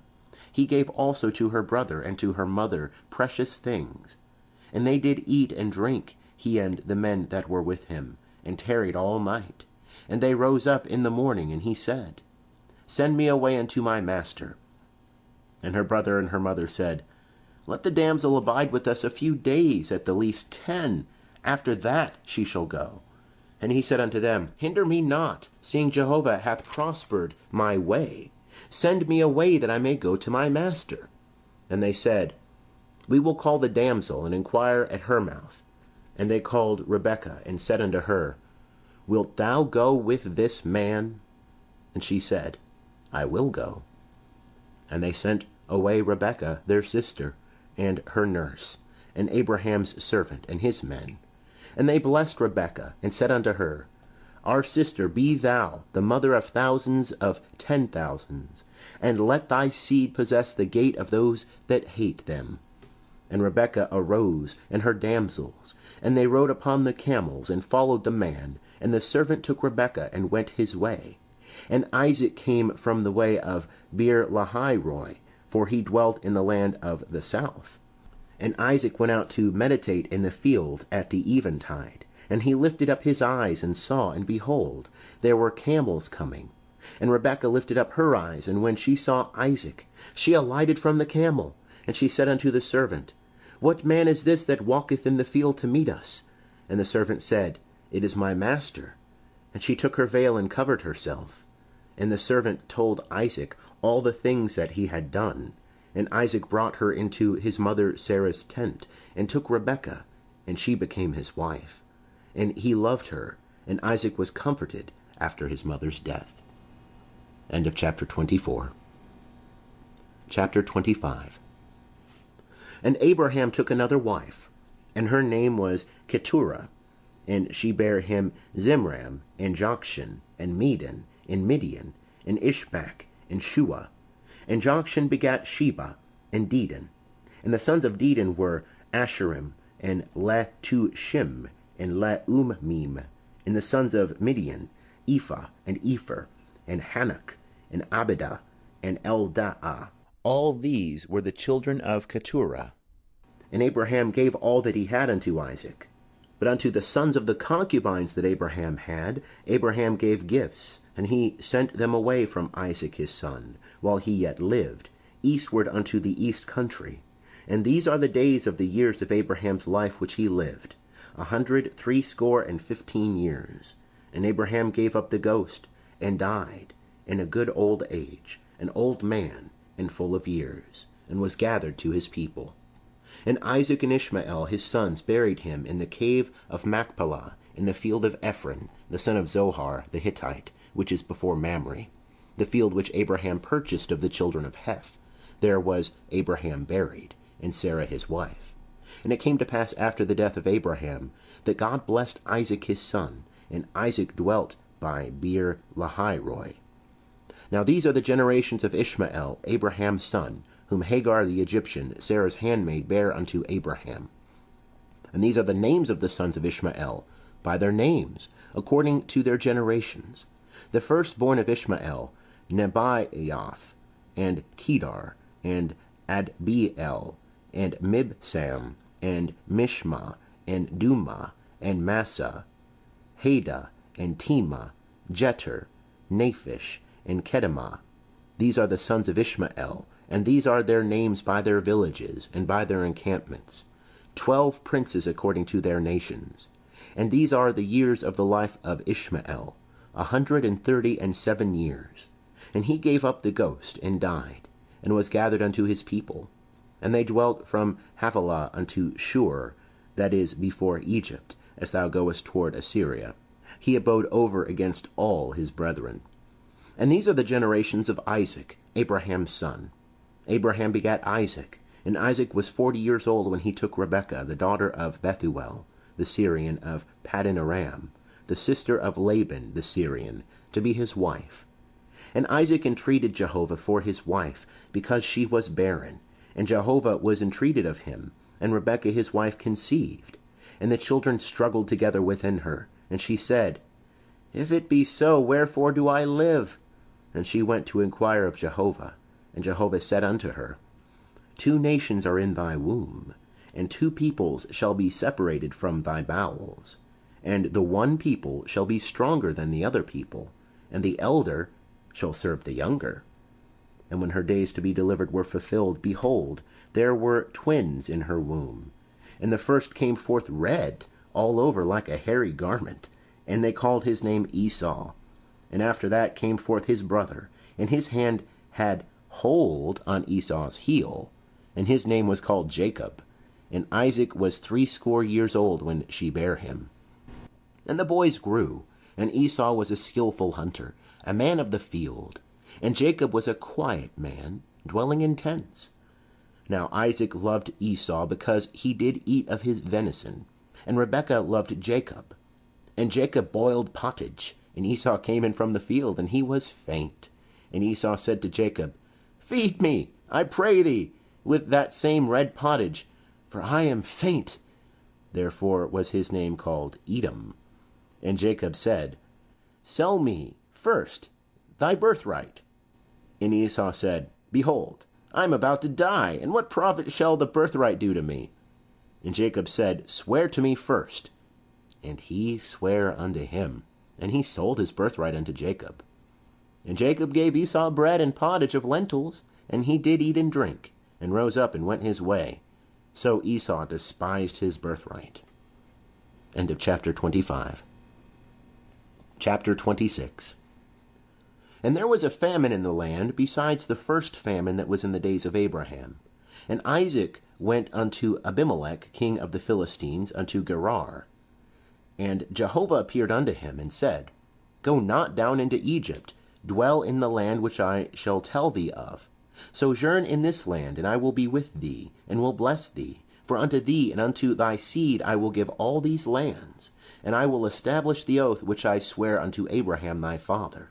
And I will multiply thy seed as the stars of heaven, and will give unto thy seed all these lands. And in thy seed shall all the nations of the earth be blessed, because that Abraham obeyed my voice, and kept my charge, my commandments, my statutes, and my laws.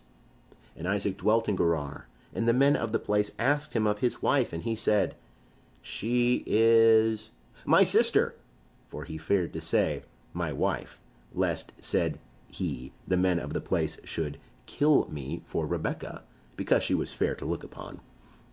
And it came to pass, when he had been there a long time, that Abimelech king of the Philistines looked out at a window, and saw, and behold, Isaac was sporting with Rebekah his wife. And Abimelech called Isaac, and said, Behold, of a surety she is thy wife. And how saidst thou, She is my sister? And Isaac said unto him, Because I said, Lest I die because of her. And Abimelech said, What is this thou hast done unto us? One of the people might easily have lain with thy wife, and thou wouldest have brought guiltiness upon us. And Abimelech charged all the people, saying, He that toucheth this man or his wife shall surely be put to death. And Isaac sowed in that land, and found in the same year 100-fold. And Jehovah blessed him. And the man waxed great, and grew more and more, until he became very great. And he had possessions of flocks, and possessions of herds, and a great household. And the Philistines envied him. Now all the wells which his father's servants had digged in the days of Abraham his father, the Philistines had stopped and filled with earth. And Abimelech said unto Isaac, Go from us, for thou art much mightier than we. And Isaac departed thence, and encamped in the valley of Gerar, and dwelt there. And Isaac digged again the wells of water, which they had digged in the days of Abraham his father, for the Philistines had stopped them after the death of Abraham. And he called their names after the names by which his father had called them. And Isaac's servants digged in the valley, and found there a well of springing water. And the herdsmen of Gerar strove with Isaac's herdsmen, saying, The water is ours. And he called the name of the well Esek, because they contended with him. And they digged another well, and they strove for that also, and he called the name of it Sitnah. And he removed from thence, and digged another well, and for that they strove not, and he called the name of it Rehoboth. And he said, For now Jehovah hath made room for us, and we shall be fruitful in the land. And he went up from thence to Beersheba, and Jehovah appeared unto him the same night, and said, I am the God of Abraham thy father. Fear not, for I am with thee, and will bless thee, and multiply thy seed for my servant Abraham's sake. And he builded an altar there, and called upon the name of Jehovah, and pitched his tent there, and there Isaac's servants digged a well. Then Abimelech went to him from Gerar, and Ahuzath his friend, and Phicol the captain of his host. And Isaac said unto them, Wherefore are ye come unto me, seeing ye hate me, and have sent me away from you? And they said, We saw plainly that Jehovah was with thee, and we said, Let there now be an oath betwixt us, even betwixt us and thee, and let us make a covenant with thee, that thou wilt do us no hurt, as we have not touched thee, and as we have done unto thee nothing but good, and have sent thee away in peace. Thou art now the blessed of Jehovah. And he made them a feast, and they did eat and drink. And they rose up betimes in the morning, and sware one to another, and Isaac sent them away, and they departed from him in peace. And it came to pass the same day that Isaac's servants came, and told him concerning the well which they had digged, and said unto him, We have found water. And he called it Sheba. Therefore the name of the city is Beersheba unto this day. And when Esau was 40 years old, he took to wife Judith, the daughter of Beeri the Hittite, and Basemath, the daughter of Elon the Hittite. And they were a grief of mind unto Isaac and to Rebekah. End of chapter 26. Chapter 27. And it came to pass that when Isaac was old, and his eyes were dim, so that he could not see, he called Esau his elder son, and said unto him, My son. And he said unto him, Here am I. And he said, Behold now, I am old. I know not the day of my death. Now therefore take, I pray thee, thy weapons, thy quiver, and thy bow, and go out to the field, and take me venison, and make me savory food, such as I love, and bring it to me, that I may eat, that my soul may bless thee before I die. And Rebekah heard when Isaac spake to Esau his son. And Esau went to the field to hunt for venison, and to bring it. And Rebekah spake unto Jacob her son, saying, Behold, I heard thy father speak unto Esau thy brother, saying, Bring me venison, and make me savory food, that I may eat and bless thee before Jehovah before my death. Now, therefore, my son, obey my voice according to that which I command thee. Go now to the flock, and fetch me from thence 2 good kids of the goats, and I will make them savory food for thy father, such as he loveth. And thou shalt bring it to thy father, that he may eat, so that he may bless thee before his death. And Jacob said to Rebekah his mother, Behold, Esau my brother is a hairy man, and I am a smooth man. My father peradventure will feel me, and I shall seem to him as a deceiver, and I shall bring a curse upon me, and not a blessing. And his mother said unto him, Upon me be thy curse, my son, only obey my voice, and go fetch me them. And he went and fetched, and brought them to his mother, and his mother made savory food, such as his father loved. And Rebekah took the goodly garments of Esau her elder son, which were with her in the house, and put them upon Jacob her younger son. And she put the skins of the kids of the goats upon his hands, and upon the smooth of his neck, and she gave the savory food and the bread, which she had prepared, into the hand of her son Jacob. And he came unto his father, and said, My father. And he said, Here am I. Who art thou, my son? And Jacob said unto his father, I am Esau, thy firstborn. I have done according as thou badest me. Arise, I pray thee, sit and eat of my venison, that thy soul may bless me. And Isaac said unto his son, How is it that thou hast found it so quickly, my son? And he said, Because Jehovah thy God sent me good speed. And Isaac said unto Jacob, Come near, I pray thee, that I may feel thee, my son, whether thou be my very son Esau or not. And Jacob went near unto Isaac his father, and he felt him, and said, The voice is Jacob's voice, but the hands are the hands of Esau. And he discerned him not, because his hands were hairy as his brother Esau's hands. So he blessed him, and he said, Art thou my very son Esau? And he said, I am. And he said, Bring it near to me, and I will eat of my son's venison, that my soul may bless thee. And he brought it near to him, and he did eat. And he brought him wine, and he drank. And his father Isaac said unto him, Come near now, and kiss me, my son. And he came near and kissed him. And he smelled the smell of his raiment, and blessed him, and said, See, the smell of my son is as the smell of a field which Jehovah hath blessed. And God give thee of the dew of heaven, and of the fatness of the earth, and plenty of grain and new wine. Let peoples serve thee, and nations bow down to thee. Be Lord over thy brethren, and let thy mother's sons bow down to thee. Cursed be every one that curseth thee, and blessed be every one that blesseth thee. And it came to pass, as soon as Isaac had made an end of blessing Jacob, and Jacob was yet scarce gone out from the presence of Isaac his father, that Esau his brother came in from his hunting. And he also made savory food, and brought it unto his father. And he said unto his father, Let my father arise and eat of his son's venison, that thy soul may bless me. And Isaac his father said unto him, Who art thou? And he said, I am thy son, thy firstborn Esau. And Isaac trembled very exceedingly, and said, Who then is he that hath taken venison, and brought it me? And I have eaten of all before thou camest, and have blessed him. Yea, and he shall be blessed. When Esau heard the words of his father, he cried with an exceeding great and bitter cry, and said unto his father, Bless me, even me also, O my father. And he said, Thy brother came with guile, and hath taken away thy blessing. And he said, Is not he rightly named Jacob? For he hath supplanted me these 2 times. He took away my birthright, and behold, now he hath taken away my blessing. And he said, Hast thou not reserved a blessing for me? And Isaac answered and said unto Esau, Behold, I have made him thy lord, and all his brethren have I given to him for servants. And with grain and new wine have I sustained him.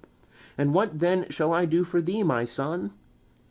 And Esau said unto his father, Hast thou but one blessing, my father?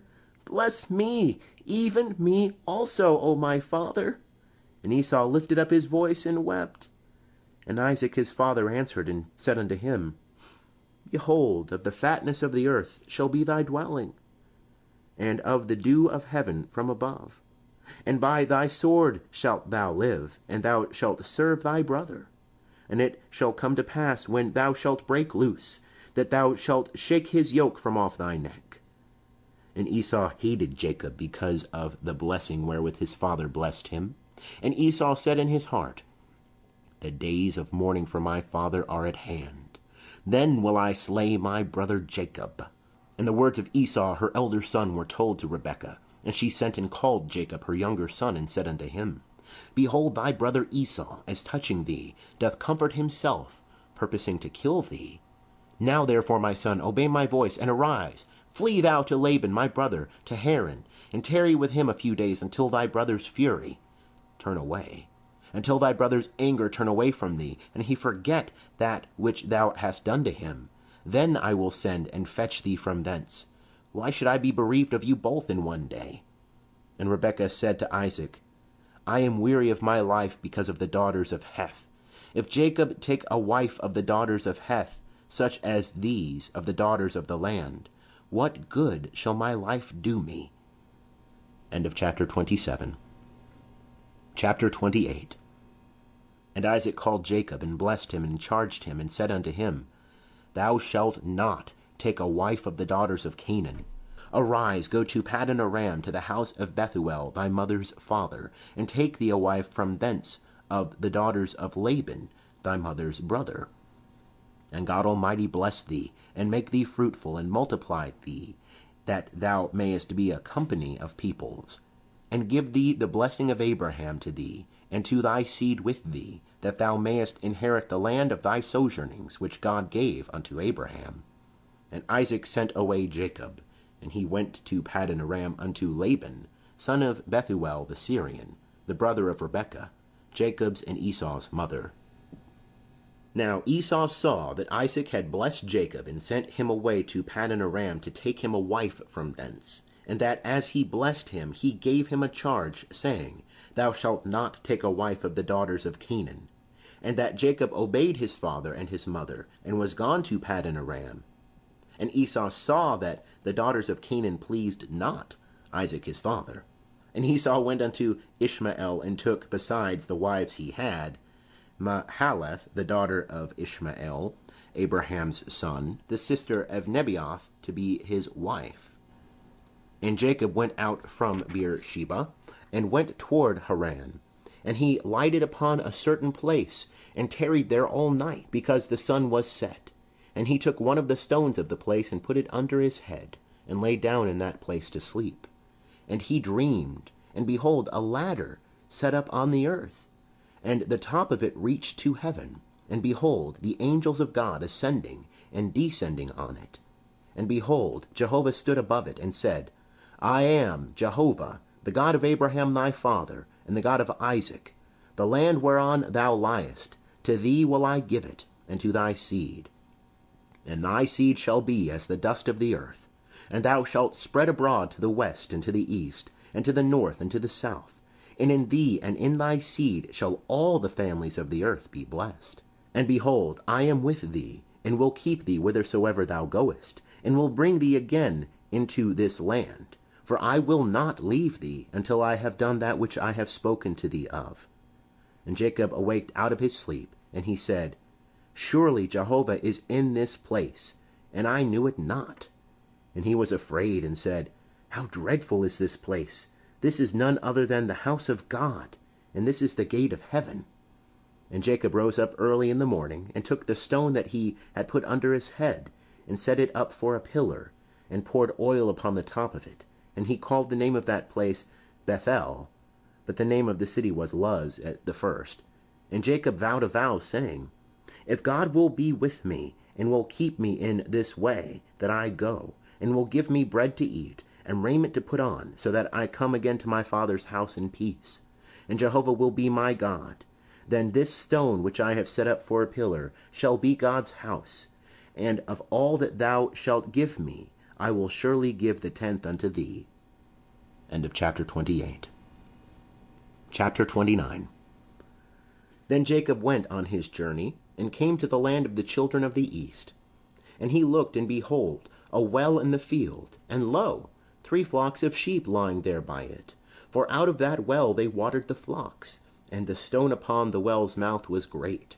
And thither were all the flocks gathered. And they rolled the stone from the well's mouth, and watered the sheep, and put the stone again upon the well's mouth in its place. And Jacob said unto them, My brethren, whence are ye? And they said, Of Haran are we.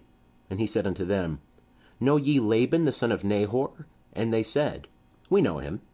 And he said unto them, Is it well with him? And they said, It is well. And behold, Rachel his daughter cometh with the sheep.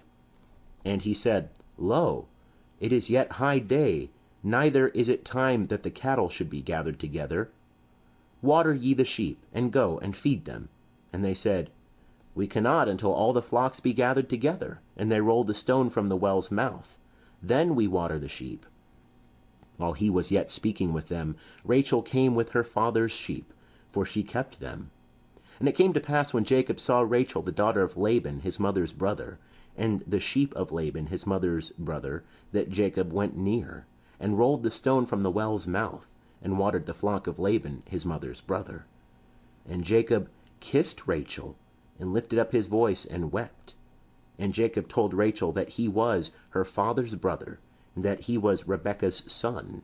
And she ran and told her father.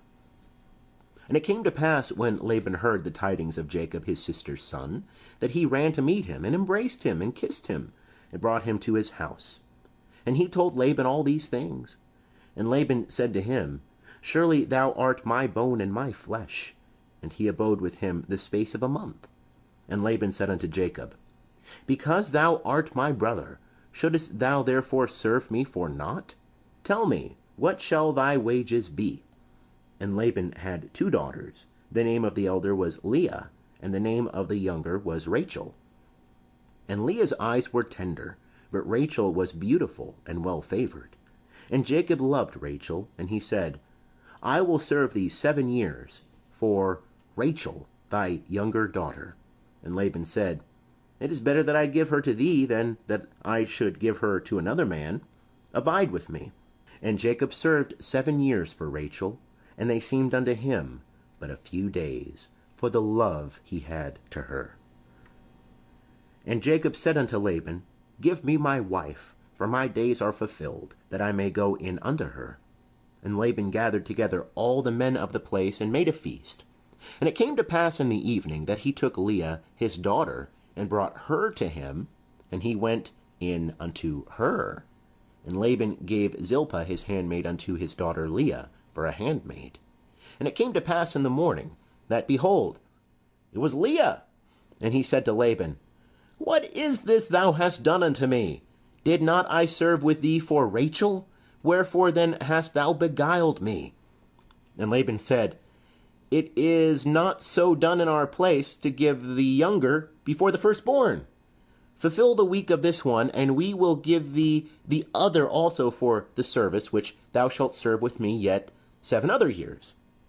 And Jacob did so, and fulfilled her week, and he gave him Rachel his daughter to wife. And Laban gave to Rachel his daughter Bilhah his handmaid to be her handmaid. And he went in also unto Rachel, and he loved also Rachel more than Leah, and served with him yet 7 other years. And Jehovah saw that Leah was hated, and he opened her womb. But Rachel was barren. And Leah conceived and bare a son, and she called his name Reuben. For she said, Because Jehovah hath looked upon my affliction, for now my husband will love me.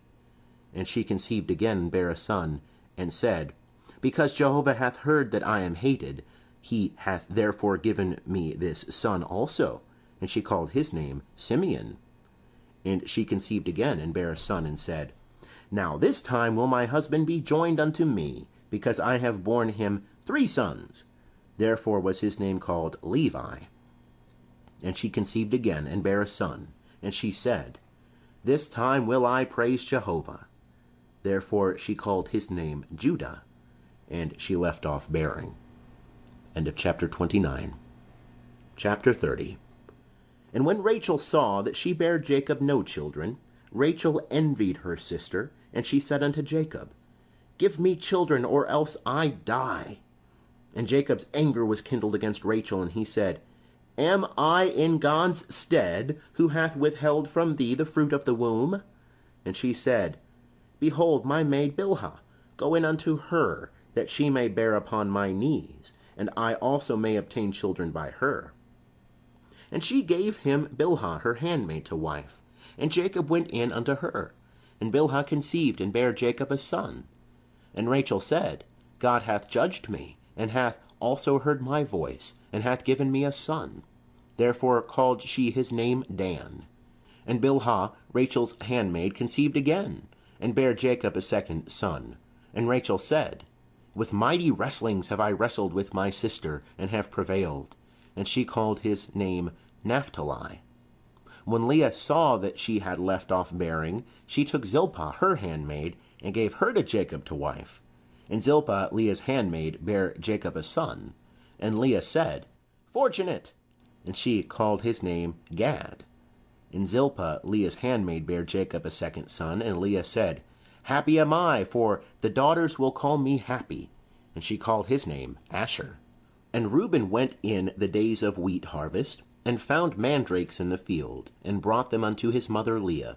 Then Rachel said to Leah, Give me, I pray thee, of thy son's mandrakes.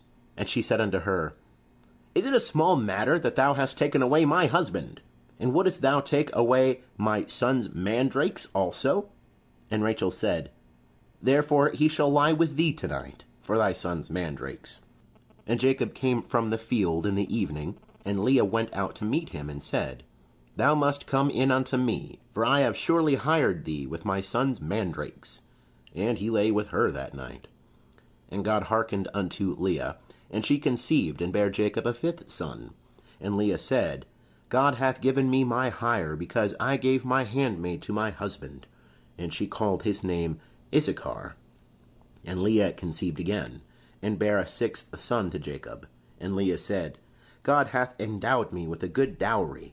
Now will my husband dwell with me, because I have borne him 6 sons. And she called his name Zebulun. And afterwards she bare a daughter, and called her name Dinah. And God remembered Rachel, and God hearkened to her, and opened her womb. And she conceived, and bare a son, and said, God hath taken away my reproach. And she called his name Joseph, saying, Jehovah add to me another son. And it came to pass, when Rachel had borne Joseph, that Jacob said unto Laban, Send me away, that I may go unto mine own place, and to my country. Give me my wives and my children, for whom I have served thee, and let me go, for thou knowest my service wherewith I have served thee. And Laban said unto him, If now I have found favor in thine eyes, tarry, for I have divined that Jehovah hath blessed me for thy sake. And he said, Appoint me thy wages, and I will give it. And he said unto him, Thou knowest how I served thee, and how thy cattle have fared with me. For it was little which thou hadst before I came, and it hath increased unto a multitude, and Jehovah hath blessed thee whithersoever I turned. And now when shall I provide for mine own house also? And he said, What shall I give thee? And Jacob said, Thou shalt not give me aught. If thou wilt do this thing for me, I will again feed thy flock and keep it. I will pass through all the flock today, removing from thence every speckled and spotted one, and every black one among the sheep, and the spotted and speckled among the goats, and of such shall be my hire. So shall my righteousness answer for me hereafter, when thou shalt come concerning my hire that is before thee, every one that is not speckled and spotted among the goats, and black among the sheep, that, if found with me, shall be counted stolen. And Laban said, Behold, I would it might be according to thy word. And he removed that day the he-goats that were ring-streaked and spotted, and all the she-goats that were speckled and spotted, every one that had white in it, and all the black ones among the sheep, and gave them into the hand of his sons. And he set 3 days' journey betwixt himself and Jacob fed the rest of Laban's flocks. And Jacob took him rods of fresh poplar, and of the almond, and of the plane tree, and peeled white streaks in them, and made the white appear which was in the rods. And he set the rods which he had peeled over against the flocks in the gutters in the watering troughs, where the flocks came to drink. And they conceived when they came to drink. And the flocks conceived before the rods, and the flocks brought forth ring-streaked, speckled, and spotted. And Jacob separated the lambs, and set the faces of the flocks toward the ring-streaked, and all the black in the flock of Laban, and he put his own droves apart, and put them not unto Laban's flock. And it came to pass, whensoever the stronger of the flock did conceive, that Jacob laid the rods before the eyes of the flock in the gutters, that they might conceive among the rods. But when the flock were feeble, he put them not in, so the feebler were Laban's, and the stronger Jacob's. And the man increased exceedingly, and had large flocks, and maidservants, and menservants, and camels, and asses. Chapter 31. And he heard the words of Laban's sons, saying, Jacob hath taken away all that was our father's, and of that which was our father's hath he gotten all this glory. And Jacob beheld the countenance of Laban, and behold, it was not toward him as before time. And Jehovah said unto Jacob, Return unto the land of thy fathers, and to thy kindred, and I will be with thee. And Jacob sent and called Rachel and Leah to the field unto his flock, and said unto them, I see your father's countenance, that it is not toward me as before time, but the God of my father hath been with me. And ye know that with all my power I have served your father. And your father hath deceived me, and changed my wages 10 times. But God suffered him not to hurt me. If he said thus, The speckled shall be thy wages, then all the flock bear speckled. And if he said thus, The ring-streaked shall be thy wages, then bear all the flock ring-streaked. Thus God hath taken away the cattle of your father, and given them to me. And it came to pass at the time that the flock conceive, that I lifted up mine eyes, and saw in a dream, and behold, the he-goats which leaped upon the flock were ring-streaked, speckled, and grizzled. And the angel of God said unto me in the dream, Jacob. And I said, Here am I. And he said, Lift up now thine eyes, and see, all the he-goats which leap upon the flock are ring-streaked, speckled, and grizzled. For I have seen all that Laban doeth unto thee. I am the God of Bethel, where thou anointest a pillar, where thou vowest a vow unto me. Now arise, get thee out from this land, and return unto the land of thy nativity. And Rachel and Leah answered and said unto him, Is there yet any portion or inheritance for us in our father's house? Are we not accounted by him as foreigners? For he hath sold us, and hath also quite devoured our money. For all the riches which God hath taken away from our father, that is ours and our children's. Now then, whatsoever God hath said unto thee, do.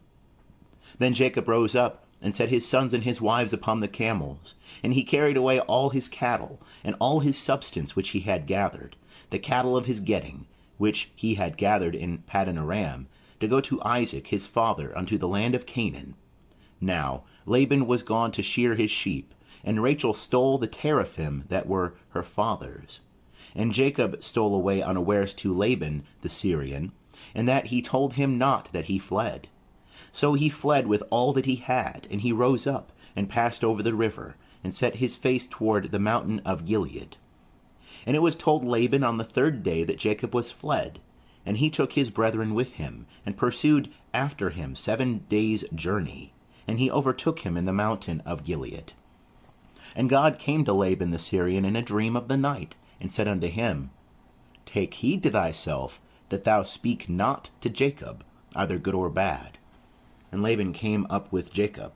Now Jacob had pitched his tent in the mountain, and Laban with his brethren encamped in the mountain of Gilead. And Laban said to Jacob, What hast thou done, that thou hast stolen away unawares to me, and carried away my daughters as captives of the sword? Wherefore didst thou flee secretly, and steal away from me, and didst not tell me, that I might have sent thee away with mirth and with songs, with tabret and with harp, and didst not suffer me to kiss my sons and my daughters?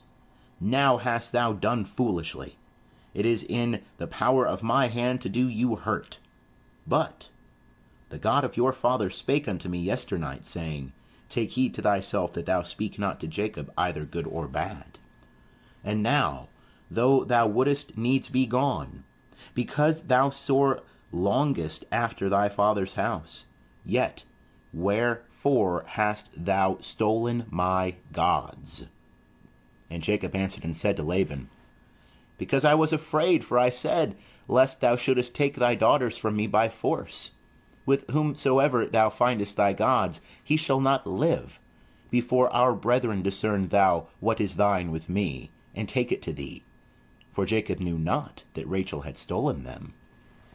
And Laban went into Jacob's tent, and into Leah's tent, and into the tent of the 2 maidservants, but he found them not.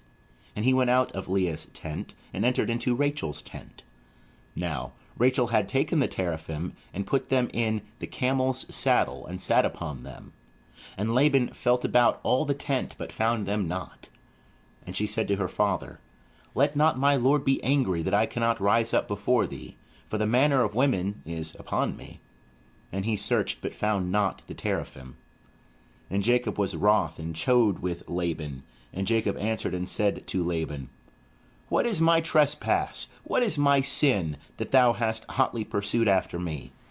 Whereas thou hast felt about all my stuff, what hast thou found of all thy household stuff? Set it here before my brethren and thy brethren, that they may judge betwixt us two. These 20 years have I been with thee. Thy ewes and thy she-goats have not cast their young, and the rams of thy flocks have I not eaten. That which was torn of beasts I brought not unto thee. I bear the loss of it. Of my hand didst thou require it, whether stolen by day or stolen by night. Thus I was in the day the drought consumed me, and the frost by night, and my sheep fled from mine eyes. These 20 years have I been in thy house. I served thee 14 years for thy 2 daughters, and 6 years for thy flock, and thou hast changed my wages 10 times. Except the God of my father, the God of Abraham, and the fear of Isaac had been with me, surely now hadst thou sent me away empty. God hath seen my affliction and the labor of my hands, and rebuked thee yesternight. And Laban answered and said unto Jacob, The daughters are my daughters, and the children are my children, and the flocks are my flocks, and all that thou seest is mine. And what can I do this day unto thee, my daughters, or unto their children whom they have borne? And now come, let us make a covenant, I and thou, and let it be for a witness between me and thee. And Jacob took a stone, and set it up for a pillar. And Jacob said unto his brethren, Gather stones. And they took stones and made a heap, and they did eat there by the heap. And Laban called it Jegar Sahadutha, but Jacob called it Gilead. And Laban said, This heap is witness between me and thee this day. Therefore was the name of it called Gilead. And Mizpah, for he said, Jehovah watch between me and thee, when we are absent one from another. If thou shalt afflict my daughters, and if thou shalt take wives besides my daughters, no man is with us. See, God is witness betwixt me and thee. And Laban said to Jacob, Behold this heap, and behold the pillar, which I have set betwixt me and thee. This heap be witness, and the pillar be witness, that I will not pass over this heap to thee, and that thou shalt not pass over this heap and this pillar unto me for harm. The God of Abraham and the God of Nahor, the God of their father, judge betwixt us. And Jacob sware by the fear of his father Isaac. And Jacob offered a sacrifice in the mountain, and called his brethren to eat bread. And they did eat bread, and tarried all night in the mountain. And early in the morning Laban rose up, and kissed his sons and his daughters, and blessed them. And Laban departed, and returned unto his place. End of chapter 31. Chapter 32. And Jacob went on his way, and the angels of God met him. And Jacob said when he saw them, This is God's host. And he called the name of that place Mahanaim. And Jacob sent messengers before him to Esau his brother, unto the land of Seir, the field of Edom. And he commanded them, saying, Thus shall ye say unto my lord Esau, Thus saith thy servant Jacob, I have sojourned with Laban, and stayed until now. And I have oxen, and asses, and flocks, and menservants, and maidservants. And I have sent to tell my lord, that I may find favor in thy sight. And the messengers returned to Jacob, saying, We came to thy brother Esau, and moreover, he cometh to meet thee, and 400 men with him. Then Jacob was greatly afraid, and was distressed, and he divided the people that were with him, and the flocks, and the herds, and the camels, into 2 companies. And he said, If Esau come to the one company, and smite it, then the company which is left shall escape. And Jacob said, O God of my father Abraham, and God of my father Isaac, O Jehovah, who saidst unto me, Return unto thy country and to thy kindred, and I will do thee good. I am not worthy of the least of all the loving kindnesses, and of all the truth which thou hast showed unto thy servant, for with my staff I passed over this Jordan, and now I am become 2 companies. Deliver me, I pray thee, from the hand of my brother, from the hand of Esau, for I fear him, lest he come and smite me, the mother with the children. And thou saidest, I will surely do thee good, and make thy seed as the sand of the sea, which cannot be numbered for multitude. And he lodged there that night, and took of that which he had with him a present for Esau his brother, 200 she-goats, and 20 he-goats, 200 ewes, and 20 rams, 30 milch camels, and their colts, 40 cows, and 10 bulls, 20 she-asses, and 10 foals. And he delivered them into the hand of his servants, every drove by itself, and said unto his servants, Pass over before me, and put a space betwixt drove and drove.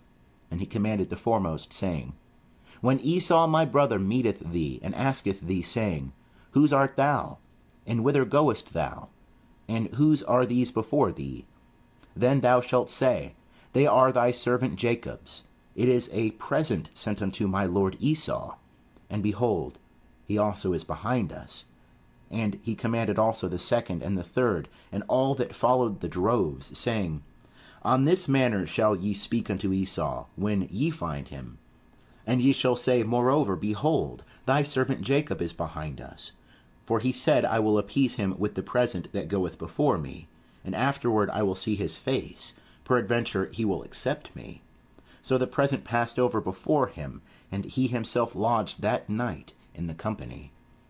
And he rose up that night, and took his 2 wives, and his 2 handmaids, and his 11 children, and passed over the ford of the Jabbok. And he took them, and sent them over the stream, and sent over that which he had. And Jacob was left alone. And there wrestled a man with him until the breaking of the day. And when he saw that he prevailed not against him, he touched the hollow of his thigh, and the hollow of Jacob's thigh was strained as he wrestled with him. And he said, Let me go, for the day breaketh. And he said, I will not let thee go, except thou bless me. And he said unto him, What is thy name? And he said, Jacob. And he said, Thy name shall be called no more Jacob, but Israel, for thou hast striven with God and with men, and hast prevailed. And Jacob asked him and said, Tell me, I pray thee, thy name. And he said, Wherefore is it that thou dost ask after my name? And he blessed him there. And Jacob called the name of the place Peniel, for, said he, I have seen God face to face, and my life is preserved. And the sun rose upon him as he passed over Penuel, and he limped upon his thigh. Therefore the children of Israel eat not the sinew of the hip, which is upon the hollow of the thigh, unto this day, because he touched the hollow of Jacob's thigh in the sinew of the hip. End of chapter 32. Chapter 33. And Jacob lifted up his eyes, and looked, and behold, Esau was coming, and with him 400 men. And he divided the children unto Leah, and unto Rachel, and unto the 2 handmaids. And he put the handmaids and their children foremost, and Leah and her children after, and Rachel and Joseph hindermost. And he himself passed over before them, and bowed himself to the ground 7 times, until he came near to his brother. And Esau ran to meet him, and embraced him, and fell on his neck, and kissed him. And they wept. And he lifted up his eyes, and saw the women and the children, and said, Who are these with thee? And he said, The children whom God hath graciously given thy servant. Then the handmaids came near, they and their children, and they bowed themselves. And Leah also and her children came near, and bowed themselves. And after came Joseph near, and Rachel, and they bowed themselves. And he said, What meanest thou by all this company which I met? And he said, To find favor in the sight of my lord. And Esau said, I have enough, my brother. Let that which thou hast be thine.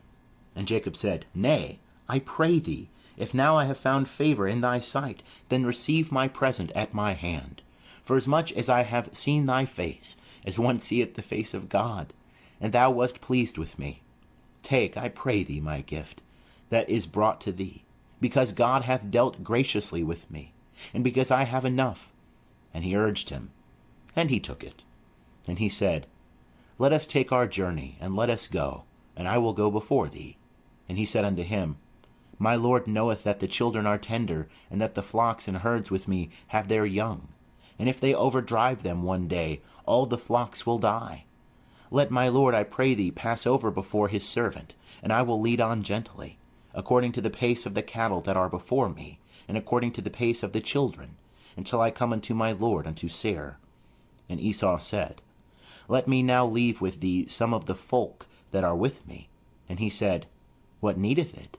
Let me find favor in the sight of my lord. So Esau returned that day on his way unto Seir. And Jacob journeyed to Succoth, and built him a house, and made booths for his cattle. Therefore the name of the place is called Succoth. And Jacob came in peace to the city of Shechem, which is in the land of Canaan, when he came from Paddan-aram, and encamped before the city. And he bought the parcel of ground where he had spread his tent, at the hand of the children of Hamor, Shechem's father, for 100 pieces of money. And he erected there an altar, and called it El Elohe Israel. End of chapter 33. Chapter 34. And Dinah, the daughter of Leah, whom she bare unto Jacob, went out to see the daughters of the land. And Shechem, the son of Hamor, the Hivite, the prince of the land, saw her, and he took her, and lay with her, and humbled her. And his soul clave unto Dinah, the daughter of Jacob, and he loved the damsel, and spake kindly unto the damsel. And Shechem spake unto his father Hamor, saying, Get me this damsel to wife. Now Jacob heard that he had defiled Dinah his daughter, and his sons were with his cattle in the field. And Jacob held his peace until they came. And Hamor the father of Shechem went out unto Jacob to commune with him. And the sons of Jacob came in from the field when they heard it. And the men were grieved, and they were very wroth, because he had wrought folly in Israel, in lying with Jacob's daughter, which thing ought not to be done. And Hamor communed with them, saying, The soul of my son Shechem longeth for your daughter. I pray you, give her unto him to wife. And make ye marriages with us. Give your daughters unto us, and take our daughters unto you. And ye shall dwell with us, and the land shall be before you. Dwell and trade ye therein, and get you possessions therein. And Shechem said unto her father, and unto her brethren, Let me find favor in your eyes, and what ye shall say unto me I will give. Ask me never so much dowry and gift, and I will give according as ye shall say unto me. But give me the damsel to wife. And the sons of Jacob answered Shechem, and Hamor his father, with guile, and spake because he had defiled Dinah their sister, and said unto them, We cannot do this thing, to give our sister to one that is uncircumcised, for that were a reproach unto us. Only on this condition we will consent unto you. If ye will be as we are, that every male of you be circumcised, then will we give our daughters unto you, and we will take your daughters to us, and we will dwell with you, and we will become one people. But if ye will not hearken unto us to be circumcised, then will we take our daughter, and we will be gone. And the words pleased Hamor and Shechem, Hamor's son. And the young man deferred not to do the thing, because he had delight in Jacob's daughter, and he was honored above all the house of his father. And Hamor and Shechem his son came unto the gate of their city, and communed with the men of their city, saying, These men are peaceable with us. Therefore let them dwell in the land, and trade therein. For, behold, the land is large enough for them. Let us take their daughters to us for wives, and let us give them our daughters.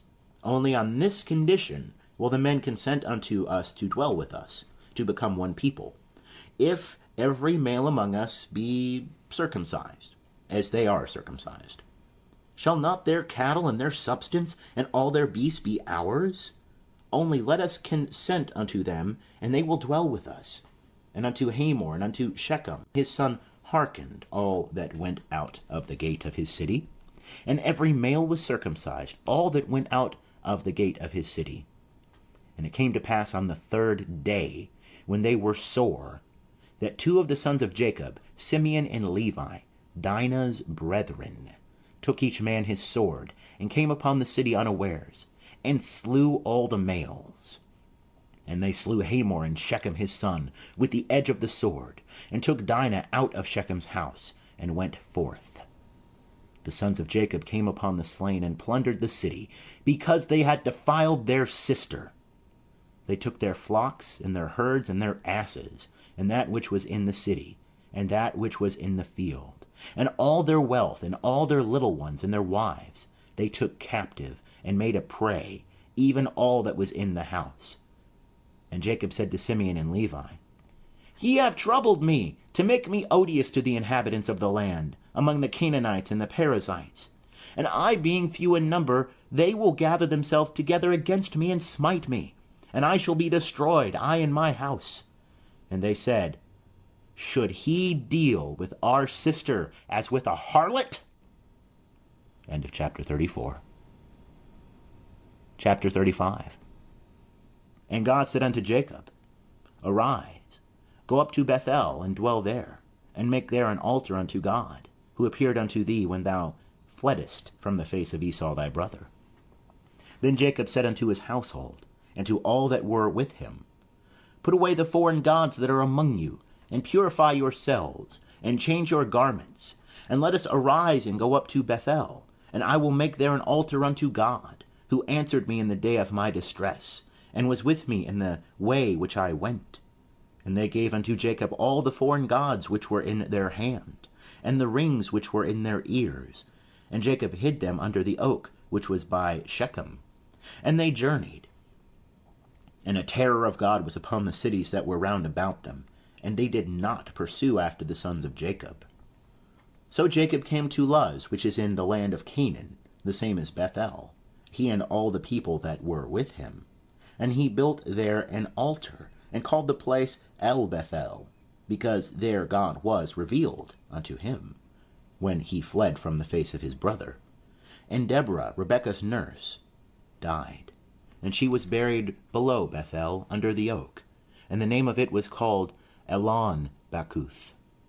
And God appeared unto Jacob again, when he came from Paddan Aram, and blessed him. And God said unto him, Thy name is Jacob. Thy name shall not be called any more Jacob, but Israel shall be thy name. And he called his name Israel. And God said unto him, I am God Almighty. Be fruitful and multiply. A nation and a company of nations shall be of thee, and kings shall come out of thy loins. And the land which I gave unto Abraham and Isaac, to thee I will give it, and to thy seed after thee will I give the land. And God went up from him in the place where he spake with him. And Jacob set up a pillar in the place where he spake with him, a pillar of stone. And he poured out a drink offering thereon, and poured oil thereon. And Jacob called the name of the place where God spake with him Bethel. And they journeyed from Bethel, and there was still some distance to come to Ephrath. And Rachel travailed, and she had hard labor. And it came to pass, when she was in hard labor, that the midwife said unto her, Fear not, for now thou shalt have another son. And it came to pass, as her soul was departing, for she died, that she called his name Benoni, but his father called him Benjamin. And Rachel died, and was buried in the way to Ephrath, the same is Bethlehem. And Jacob set up a pillar upon her grave, the same is the pillar of Rachel's grave unto this day. And Israel journeyed, and spread his tent beyond the tower of Eder. And it came to pass, while Israel dwelt in that land, that Reuben went and lay with Bilhah, his father's concubine. And Israel heard of it. Now the sons of Jacob were 12, the sons of Leah, Reuben, Jacob's firstborn, and Simeon, and Levi, and Judah, and Issachar, and Zebulun, the sons of Rachel, Joseph, and Benjamin, and the sons of Bilhah, Rachel's handmaid, Dan and Naphtali, and the sons of Zilpah, Leah's handmaid, Gad and Asher. These are the sons of Jacob, that were born to him in Paddan Aram. And Jacob came unto Isaac his father, to Mamre, to Kiriath Arba, the same as Hebron, where Abraham and Isaac sojourned. And the days of Isaac were 180 years. And Isaac gave up the ghost, and died, and was gathered unto his people, old and full of days. And Esau and Jacob his sons buried him. End of chapter 35. Chapter 36. Now these are the generations of Esau, the same is Edom. Esau took his wives of the daughters of Canaan, Adah the daughter of Elon the Hittite, and Oholibamah the daughter of Anah, the daughter of Zibeon the Hivite, and Basemath, Ishmael's daughter, sister of Nebaioth. And Adah bare to Esau Eliphaz, and Basemah bare Ruel, and Oholibamah bare Jeush, and Jalam, and Korah. These are the sons of Esau that were born unto him in the land of Canaan. And Esau took his wives, and his sons, and his daughters, and all the souls of his house, and his cattle, and all his beasts, and all his possessions which he had gathered in the land of Canaan, and went into a land away from his brother Jacob. For their substance was too great for them to dwell together, and the land of their sojournings could not bear them, because of their cattle. And Esau dwelt in Mount Seir. Esau is Edom. And these are the generations of Esau, the father of the Edomites in Mount Seir. These are the names of Esau's sons: Eliphaz the son of Adah, the wife of Esau; Ruel the son of Basemah, the wife of Esau. And the sons of Eliphaz were Teman, Omar, Zepho, Gatam, and Kenaz. And Timnah was concubine to Eliphaz, Esau's son, and she bare to Eliphaz Amalek. These are the sons of Adah, Esau's wife. And these are the sons of Ruel, Nahath, and Zerah, Shammah, and Mizah. These were the sons of Basemah, Esau's wife. And these were the sons of Oholibamath, the daughter of Anah, the daughter of Zibeon, Esau's wife. And she bare to Esau Jeush, and Jalam, and Korah. These are the chiefs of the sons of Esau, the sons of Eliphaz, the firstborn of Esau: chief Teman, chief Omar, chief Zepho, chief Kenaz, chief Korah, chief Gatam, chief Amalek. These are the chiefs that came of Eliphaz in the land of Edom. These are the sons of Adah. And these are the sons of Ruel, Esau's son: chief Nahath, chief Zerah, chief Shammah, chief Mizah. These are the chiefs that came of Ruel in the land of Edom. These are the sons of Basemah, Esau's wife. And these are the sons of Oholibamah, Esau's wife: chief Jeush, chief Jalam, chief Korah. These are the chiefs that came of Oholibamah, the daughter of Anah, Esau's wife. These are the sons of Esau, and these are their chiefs. The same is Edom. These are the sons of Seir the Horite, the inhabitants of the land: Lotan, and Shobal, and Zibeon, and Anah, and Dishan, and Ezer, and Dishan. These are the chiefs that came of the Horites, the children of Seir in the land of Edom. And the children of Lotan were Hori, and Heman, and Lotan's sister was Timnah. And these are the children of Shobal: Alvan, and Manahath, and Ebal, Shepho, and Onam. And these are the children of Zibeon: Aiah, and Anah. This is Anah, who found the hot springs in the wilderness, as he fed the asses of Zibeon his father. And these are the children of Anah: Dishon, and Oholibamah, the daughter of Anah. And these are the children of Dishon: Hemdan, and Eshban, and Ithran, and Cheran. These are the children of Ezer: Bilhan, and Zaavan, and Akan. These are the children of Dishan: Uz, and Aaron. These are the chiefs that came of the Horites: chief Lotan, chief Shobal, chief Zibeon, chief Anah, chief Dishon, chief Ezer, chief Dishan. These are the chiefs that came of the Horites, according to their chiefs in the land of Seir. And these are the kings that reigned in the land of Edom, before there reigned any king over the children of Israel. And Bela, the son of Beor, reigned in Edom, and the name of his city was Dinhabah. And Bela died, and Jobab the son of Zerah of Bozrah reigned in his stead. And Jobab died, and Husham of the land of the Temanites reigned in his stead. And Husham died, and Hadad the son of Bedad, who smote Midian in the field of Moab, reigned in his stead. And the name of his city was Avith. And Hadad died, And Samlah of Masrekah reigned in his stead. And Samlah died. And Shaul of Rehoboth by the river reigned in his stead. And Shaul died.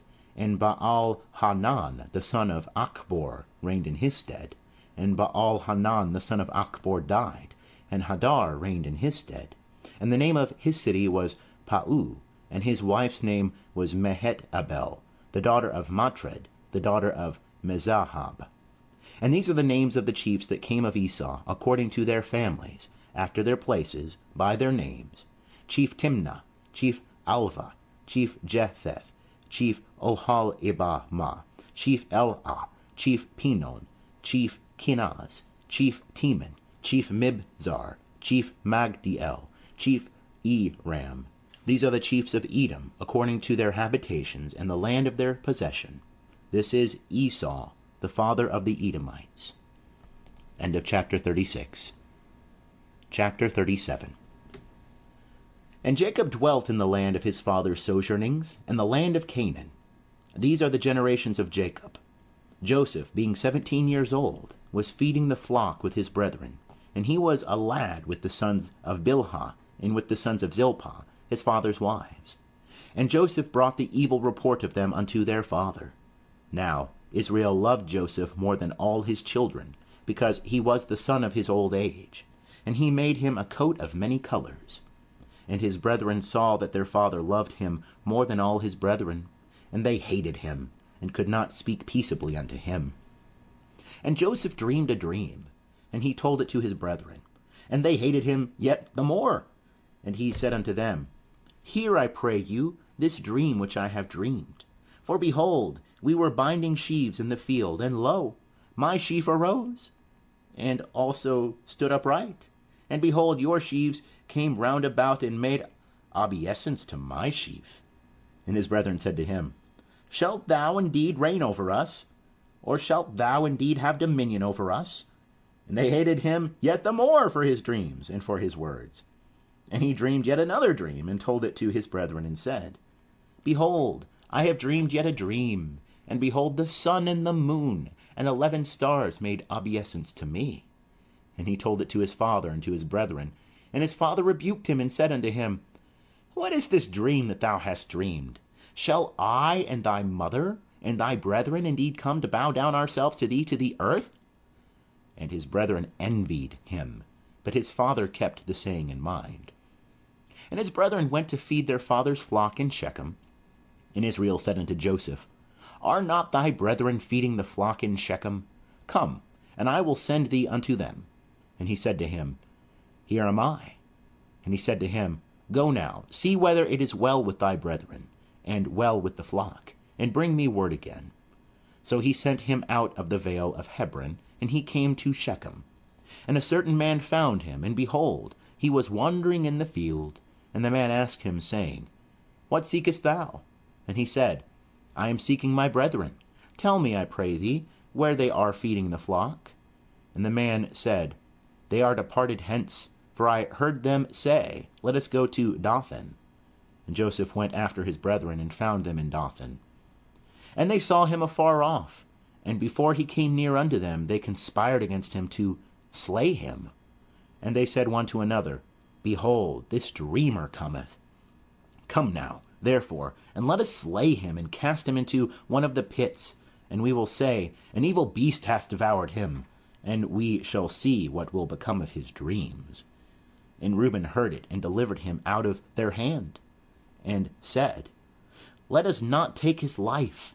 And Reuben said unto them, Shed no blood, cast him into this pit that is in the wilderness, but lay no hand upon him, that he might deliver him out of their hand, to restore him to his father. And it came to pass, when Joseph was come unto his brethren, that they stripped Joseph of his coat, the coat of many colors that was on him. And they took him, and cast him into the pit, and the pit was empty, there was no water in it. And they sat down to eat bread, and they lifted up their eyes, and looked, and behold, a caravan of Ishmaelites was coming from Gilead, with their camels bearing spicery, and balm, and myrrh, going to carry it down to Egypt. And Judah said unto his brethren, What profit is it if we slay our brother, and conceal his blood?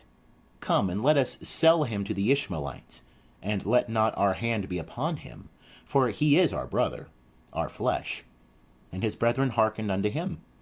And there passed by Midianites, merchantmen, and they drew and lifted up Joseph out of the pit, and sold Joseph to the Ishmaelites for 20 pieces of silver. And they brought Joseph into Egypt. And Reuben returned unto the pit, and behold, Joseph was not in the pit. And he rent his clothes. And he returned unto his brethren, and said, The child is not, and I, whither shall I go? And they took Joseph's coat, and killed a he-goat, and dipped the coat in the blood. And they sent the coat of many colors, and they brought it to their father, and said, This have we found. Know now whether it is thy son's coat or not? And he knew it, and said, It is my son's coat. An evil beast hath devoured him. Joseph is without doubt torn in pieces. And Jacob rent his garments, and put sackcloth upon his loins, and mourned for his son many days. And all his sons and all his daughters rose up to comfort him. But he refused to be comforted. And he said, For I will go down to Sheol to my son mourning. And his father wept for him. And the Midianites sold him into Egypt, unto Potiphar, an officer of Pharaoh's, the captain of the guard. Chapter 38. And it came to pass at that time that Judah went down from his brethren, and turned in to a certain Adulamite, whose name was Hira. And Judah saw there a daughter of a certain Canaanite, whose name was Shua. And he took her, and went in unto her. And she conceived and bare a son, and he called his name And she conceived again, and bare a son, and she called his name Onan. And she yet again bare a son, and called his name Shelah. And he was at Chezib when she bare him. And Judah took a wife for his firstborn, and her name was Tamar. And Judah's firstborn, was wicked in the sight of Jehovah, and Jehovah slew him.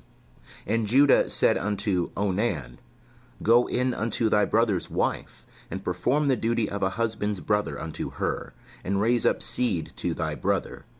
And Onan knew that the seed would not be his. And it came to pass, when he went in unto his brother's wife, that he spilled it on the ground, lest he should give seed to his brother. And the thing which he did was evil in the sight of Jehovah, and he slew him also. Then said Judah to Tamar his daughter-in-law, Remain a widow in thy father's house, till Shelah my son be grown up.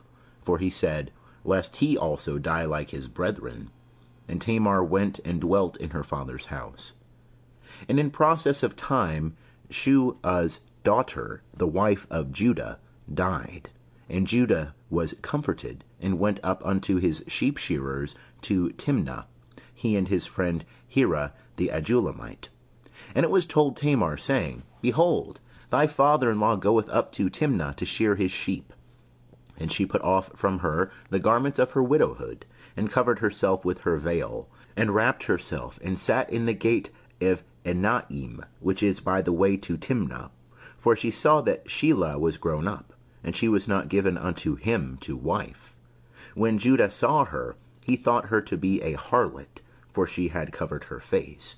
And he turned unto her by the way, and said, Come, I pray thee, let me come in unto thee. For he knew not that she was his daughter-in-law. And she said, What wilt thou give me, that thou mayest come in unto me? And he said, I will send thee a kid of the goats from the flock. And she said, Wilt thou give me a pledge till thou send it? And he said, What pledge shall I give thee? And she said, Thy signet, and thy cord, and thy staff that is in thy hand. And he gave them to her, and came in unto her, and she conceived by him. And she arose and went away, and put off her veil from her, and put on the garments of her widowhood. And Judah sent the kid of the goats by the hand of his friend the Adulamite, to receive the pledge from the woman's hand, but he found her not. Then he asked the men of her place, saying, Where is the prostitute that was at Enaim by the wayside? And they said, There hath been no prostitute here. And he returned to Judah, and said, I have not found her, And also the men of the place said, There hath been no prostitute here. And Judah said, Let her take it to her, lest we be put to shame. Behold, I sent this kid, and thou hast not found her. And it came to pass about 3 months after, that it was told Judah, saying, Tamar, thy daughter-in-law, hath played the harlot, and moreover, behold, she is with child by whoredom. And Judah said, Bring her forth, and let her be burnt. When she was brought forth, she sent to her father-in-law, saying, By the man whose these are am I with child. And she said, Discern, I pray thee, whose are these, the signet, and the cords, and the staff. And Judah acknowledged them, and said, She is more righteous than I, forasmuch as I gave her not to Shelah my son. And he knew her again no more. And it came to pass in the time of her travail, that, behold, twins were in her womb. And it came to pass when she travailed, that one put out a hand, and the midwife took and bound upon his hand a scarlet thread, saying, This came out first. And it came to pass, as he drew back his hand, that, behold, his brother came out. And she said, Wherefore hast thou made a breach for thyself? Therefore his name was called Perez. And afterward came out his brother, that had the scarlet thread upon his hand, and his name was called Zerah. End of chapter 38. Chapter 39. And Joseph was brought down to Egypt, and Potiphar, an officer of Pharaoh's, the captain of the guard, an Egyptian, bought him of the hand of the Ishmaelites that had brought him down thither. And Jehovah was with Joseph, and he was a prosperous man, and he was in the house of his master the Egyptian. And the master saw that Jehovah was with him, and that Jehovah made all that he did to prosper in his hand. And Jehovah found favor in his sight, and he ministered unto him, and he made him overseer over his house, and all that he had he put into his hand. And it came to pass from the time that he made him overseer in his house, and over all that he had, that Jehovah blessed the Egyptian's house for Joseph's sake. And the blessing of Jehovah was upon all that he had in the house and in the field. And he left all that he had in Joseph's hand, and he knew not aught that was with him, save the bread which he did eat. And Joseph was comely and well favored. And it came to pass after these things, that his master's wife cast her eyes upon Joseph, and she said, Lie with me. But he refused, and said unto his master's wife, Behold, my master knoweth not what is with me in the house, and he hath put all that he hath unto my hand. He is not greater in this house than I, neither hath he kept back anything from me, but thee, because thou art his wife. How then can I do this great wickedness, and sin against God? And it came to pass, as she spake to Joseph day by day, that he hearkened not unto her, to lie by her, or to be with her. And it came to pass about this time, that he went into the house to do his work, and there was none of the men of the house there within. And she caught him by his garment, saying, Lie with me. And he left his garment in her hand, and fled, and got him out. And it came to pass, when she saw that he had left his garment in her hand, and was fled forth, that she called unto the men of her house, and spake unto them, saying, See, he hath brought in a Hebrew unto us to mock us. He came in unto me to lie with me. And I cried with a loud voice, and it came to pass, when he heard that I lifted up my voice and cried, that he left his garment by me, and fled, and got him out. And she laid up his garment by her, until his master came home. And she spake unto him according to these words, saying, The Hebrew servant, whom thou hast brought unto us, came in unto me to mock me. And it came to pass, as I lifted up my voice and cried, that he left his garment by me, and fled out. And it came to pass, when his master heard the words of his wife, which she spake unto him, saying, After this manner did thy servant to me, that his wrath was kindled. And Joseph's master took him, and put him into the prison, the place where the king's prisoners were bound. And he was there in the prison. But Jehovah was with Joseph, and showed kindness unto him, and gave him favor in the sight of the keeper of the prison.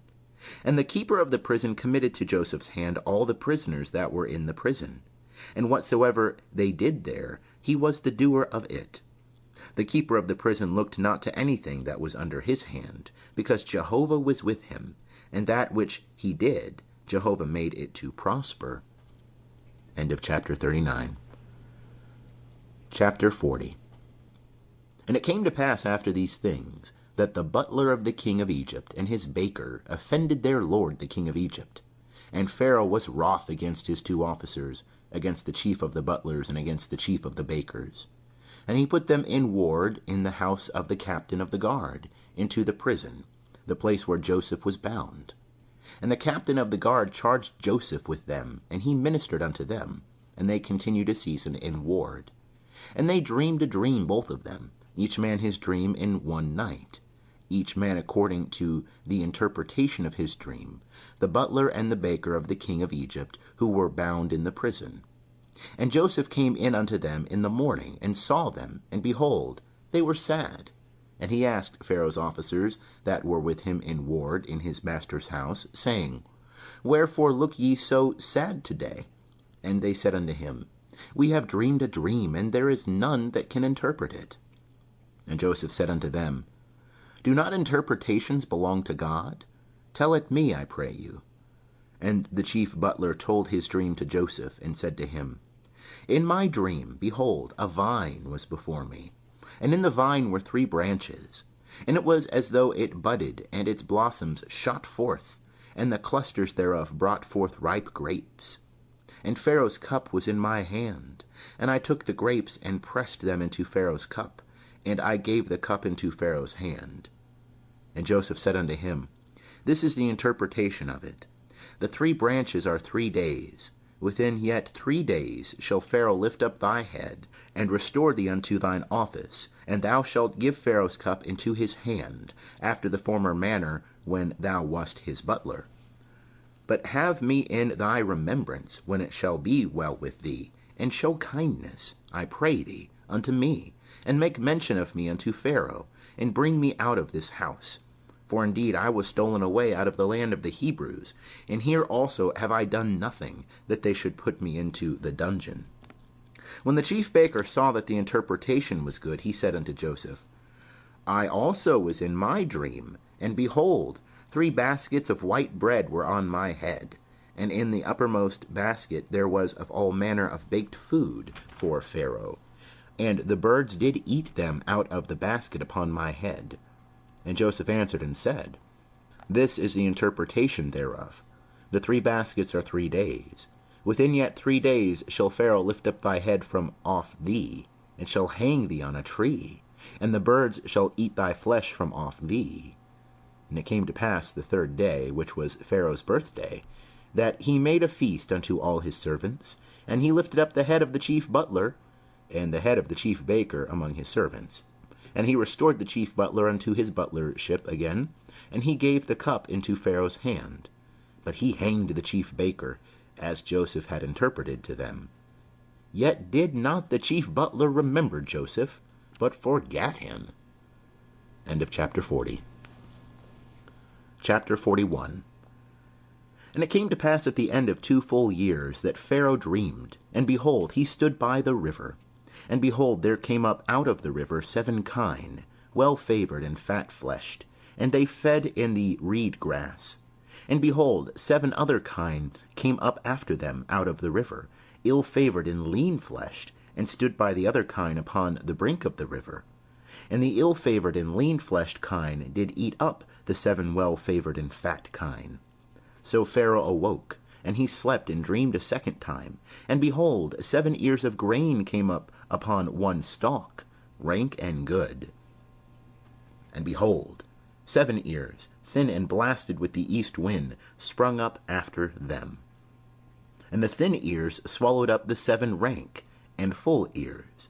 And Pharaoh awoke, and behold, it was a dream. And it came to pass in the morning that his spirit was troubled, and he sent and called for all the magicians of Egypt, and all the wise men thereof. And Pharaoh told them his dream, but there was none that could interpret them unto Pharaoh. Then spake the chief butler unto Pharaoh, saying, I do remember my faults this day. Pharaoh was wroth with his servants, and put me in ward in the house of the captain of the guard, me and the chief baker.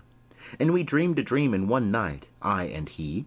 We dreamed each man according to the interpretation of his dream. And there was with us there a young man, a Hebrew, servant to the captain of the guard, and we told him, and he interpreted to us our dreams. To each man according to his dream he did interpret. And it came to pass as he interpreted to us, so it was. Me he restored unto mine office, and him he hanged. Then Pharaoh sent and called Joseph, and they brought him hastily out of the dungeon. And he shaved himself, and changed his raiment, and came in unto Pharaoh. And Pharaoh said unto Joseph, I have dreamed a dream, and there is none that can interpret it. And I have heard say of thee, that when thou hearest a dream, thou canst interpret it. And Joseph answered Pharaoh, saying, It is not in me. God will give Pharaoh an answer of peace. And Pharaoh spake unto Joseph, In my dream, behold, I stood upon the brink of the river, and behold, there came up out of the river 7 kine, fat-fleshed and well-favoured, and they fed in the reed grass. And behold, 7 other kine came up after them, poor and very ill-favoured, and lean-fleshed, such as I never saw in all the land of Egypt for badness. And the lean and ill-favoured kine did eat up the first 7 fat kine. And when they had eaten them up, it could not be known that they had eaten them, but they were still ill-favoured, as at the beginning. So I awoke, and I saw in my dream, and behold, 7 ears came up upon one stalk, full and good. And behold, 7 ears withered thin, and blasted with the east wind sprung up after them. And the thin ears swallowed up the 7 good ears. And I told it unto the magicians, but there was none that could declare it to me. And Joseph said unto Pharaoh, The dream of Pharaoh is one. What God is about to do he hath declared unto Pharaoh. The 7 good kine are 7 years, and the 7 good ears are 7 years. The dream is one, and the 7 lean and ill-favoured kine that came up after them are 7 years, and also the 7 empty ears blasted with the east wind. They shall be 7 years of famine. That is the thing which I spake unto Pharaoh. What God is about to do he hath showed unto Pharaoh. Behold, there come 7 years of great plenty throughout all the land of Egypt, and there shall arise after them 7 years of famine, and all the plenty shall be forgotten in the land of Egypt, and the famine shall consume the land, and the plenty shall not be known in the land by reason of that famine which followeth, for it shall be very grievous. And for that the dream was doubled unto Pharaoh, it is because the thing is established by God, and God will shortly bring it to pass. Now, therefore, let Pharaoh look out a man discreet and wise, and set him over the land of Egypt. Let Pharaoh do this, and let him appoint overseers over the land, and take up the 5th part of the land of Egypt in the 7 plenteous years. And let them gather all the food of these good years that come, and lay up grain under the hand of Pharaoh for food in the cities, and let them keep it. And the food shall be for a store to the land against the 7 years of famine, which shall be in the land of Egypt, that the land perish not through the famine. And the thing was good in the eyes of Pharaoh, and in the eyes of all his servants. And Pharaoh said unto his servants, Can we find such a one as this, a man in whom the Spirit of God is? And Pharaoh said unto Joseph, Forasmuch as God hath showed thee all this, there is none so discreet and wise as thou. Thou shalt be over my house, and according unto thy word shall all my people be ruled. Only in the throne will I be greater than thou. And Pharaoh said unto Joseph, See, I have set thee over all the land of Egypt. And Pharaoh took off his signet ring from his hand, and put it upon Joseph's hand, and arrayed him in vestures of fine linen, and put a gold chain about his neck. And he made him to ride in the 2nd chariot which he had. And they cried before him, Bow the knee. And he set him over all the land of Egypt. And Pharaoh said unto Joseph, I am Pharaoh, and without thee shall no man lift up his hand or his foot in all the land of Egypt.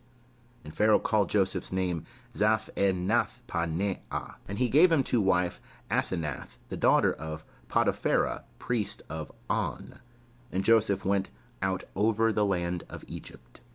And Joseph was 30 years old when he stood before Pharaoh king of Egypt. And Joseph went out from the presence of Pharaoh, and went throughout all the land of Egypt. And in the 7 plenteous years the earth brought forth by handfuls. And he gathered up all the food of the 7 years which were in the land of Egypt, and laid up the food in the cities. The food of the field which was round about every city laid he up in the same. And Joseph laid up grain as the sand of the sea, very much, until he left off numbering, for it was without number. And unto Joseph were born 2 sons, before the year of famine came, whom Asenath the daughter of Potipherah, priest of On, bare unto him.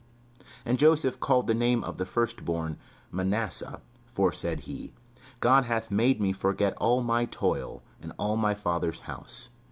And the name of the second called he Ephraim, for God hath made me fruitful in the land of my affliction. And the 7 years of plenty that was in the land of Egypt came to an end, and the 7 years of famine began to come, according as Joseph had said. And there was famine in all lands, but in all the land of Egypt there was bread. And when all the land of Egypt was famished, the people cried to Pharaoh for bread. And Pharaoh said unto all the Egyptians, Go unto Joseph, what he saith to you, do. And the famine was over all the face of the earth. And Joseph opened all the storehouses, and sold unto the Egyptians, and the famine was sore in the land of Egypt. And all countries came into Egypt to Joseph to buy grain, because the famine was sore in all the earth. End of chapter 41. Chapter 42. Now Jacob saw that there was grain in Egypt. And Jacob said unto his sons, Why do ye look one upon another? And he said, Behold, I have heard that there is grain in Egypt. Get you down thither, and buy for us from thence, that we may live and not die. And Joseph's 10 brethren went down to buy grain from Egypt. But Benjamin, Joseph's brother, Jacob sent not with his brethren, for he said, Lest peradventure harm befall him. And the sons of Israel came to buy among those that came, for the famine was in the land of Canaan. And Joseph was the governor over the land. It was that sold to all the people of the land. And Joseph's brethren came, and bowed down themselves to him with their faces to the earth. And Joseph saw his brethren, and he knew them, but made himself strange unto them, and spake roughly with them. And he said unto them, Whence come ye? And they said, From the land of Canaan to buy food. And Joseph knew his brethren, but they knew not him. And Joseph remembered the dreams which he dreamed of them, and said unto them, Ye are spies, to see the nakedness of the land ye are come. And they said unto him, Nay, my lord, but to buy food are thy servants come. We are all one man's sons, we are true men, thy servants are no spies. And he said unto them, Nay, but to see the nakedness of the land ye are come. And they said, We thy servants are 12 brethren, the sons of one man in the land of Canaan. And behold, the youngest is this day with our father, and one is not. And Joseph said unto them, That is it that I spake unto you, saying, Ye are spies. Hereby ye shall be proved. By the life of Pharaoh ye shall not go forth hence, except your youngest brother come hither. Send one of you, and let him fetch your brother, and ye shall be bound, that your words may be proved, whether there be truth in you. Or else by the life of Pharaoh, surely ye are spies. And he put them all together into ward 3 days. And Joseph said unto them the 3rd day, This do and live, for I fear God. If ye be true men, let one of your brethren be bound in your prison house. But go ye, carry grain for the famine of your houses, and bring your youngest brother unto me. So shall your words be verified, and ye shall not die. And they did so. And they said one to another, We are verily guilty concerning our brother, and that we saw the distress of his soul when he besought us, and we would not hear. Therefore is this distress come upon us. And Reuben answered them, saying, Spake I not unto you, saying, Do not sin against the child? And ye would not hear? Therefore also, behold, his blood is required. And they knew not that Joseph understood them, for there was an interpreter between them. And he turned himself about from them, and wept. And he returned to them and spake to them, and took Simeon from among them, and bound him before their eyes. Then Joseph commanded to fill their vessels with grain, and to restore every man's money into his sack, and to give them provision for the way. And thus was it done unto them. And they laded their asses with their grain, and departed thence. And as one of them opened his sack to give his ass provender in the lodging place, he espied his money, and behold, it was in the mouth of his sack. And he said unto his brethren, My money is restored, and lo, it is even in my sack. And their heart failed them, and they turned trembling one to another, saying, What is this that God hath done unto us? And they came unto Jacob their father, unto the land of Canaan, and told him all that had befallen them, saying, The man, the lord of the land, spake roughly with us, and took us for spies of the country. And we said unto him, We are true men, we are no spies. We are 12 brethren, sons of our father. One is not, and the youngest is this day with our father in the land of Canaan. And the man, the lord of the land, said unto us, Hereby shall I know that ye are true men. Leave one of your brethren with me, and take grain for the famine of your houses, and go your way, and bring your youngest brother unto me.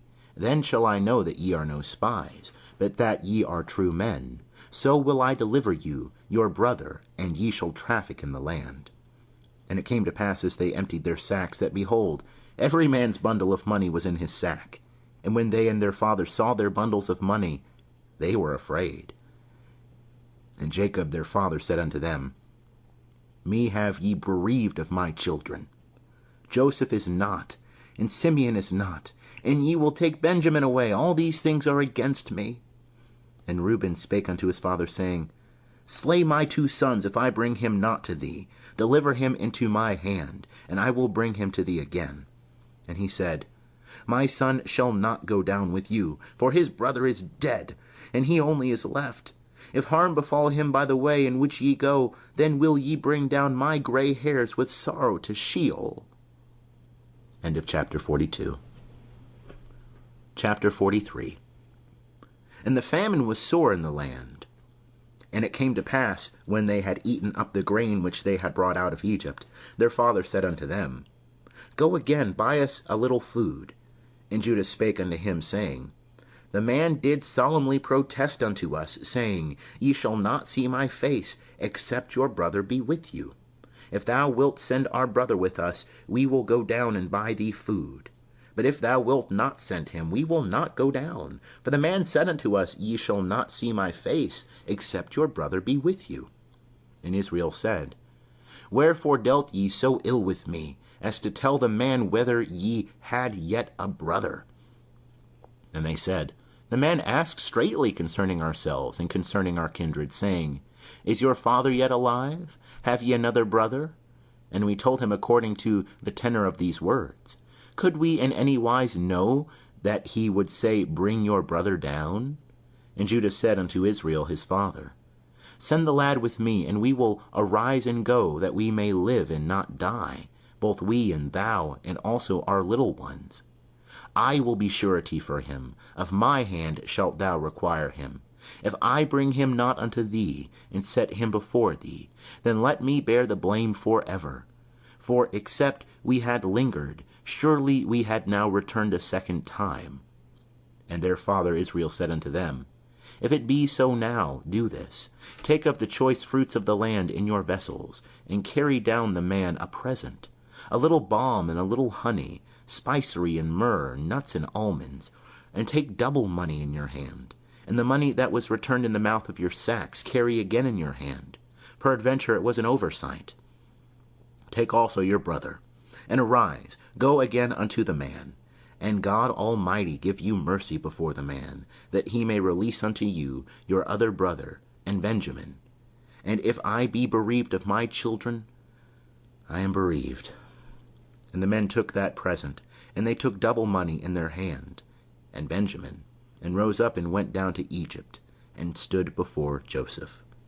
And when Joseph saw Benjamin with them, he said to the steward of his house, Bring the men into the house, and slay, and make ready, for the men shall dine with me at noon. And the man did as Joseph bade. And the man brought the men to Joseph's house. And the men were afraid because they were brought to Joseph's house. And they said, Because of the money that was returned in our sacks at the first time are we brought in, that he may seek occasion against us, and fall upon us, and take us for bondmen, and our asses. And they came near to the steward of Joseph's house, and they spake unto him at the door of the house, and said, O my lord, we came indeed down at the first time to buy food. And it came to pass, when we came to the lodging place, that we opened our sacks, and behold, every man's money was in the mouth of his sack, our money in full weight. And we have brought it again in our hand. And other money have we brought down in our hand to buy food. We know not who put our money in our sacks. And he said, Peace be to you. Fear not. Your God and the God of your father hath given you treasure in your sacks.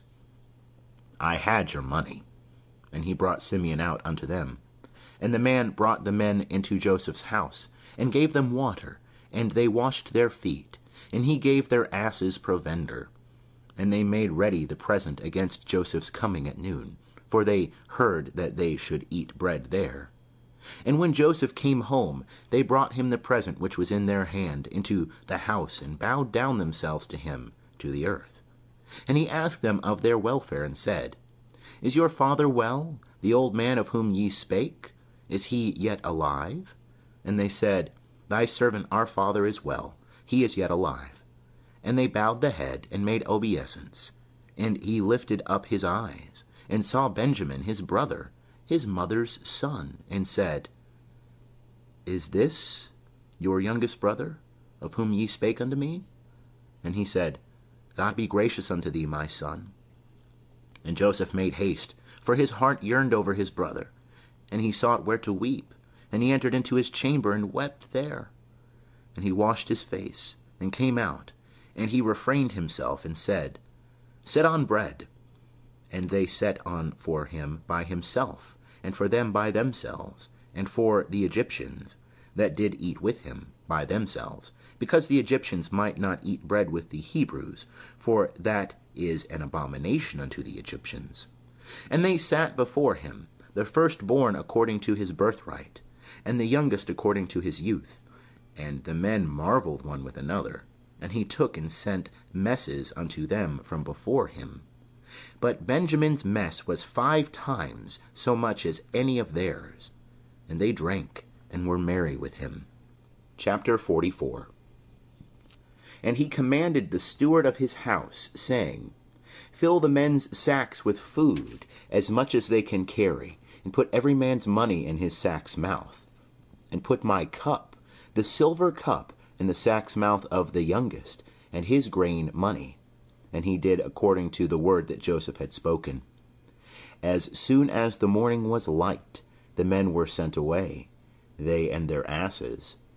And when they were gone out of the city, and were not yet far off, Joseph said unto his steward, Up, follow after the men, and when thou dost overtake them, say unto them, Wherefore have ye rewarded evil of good?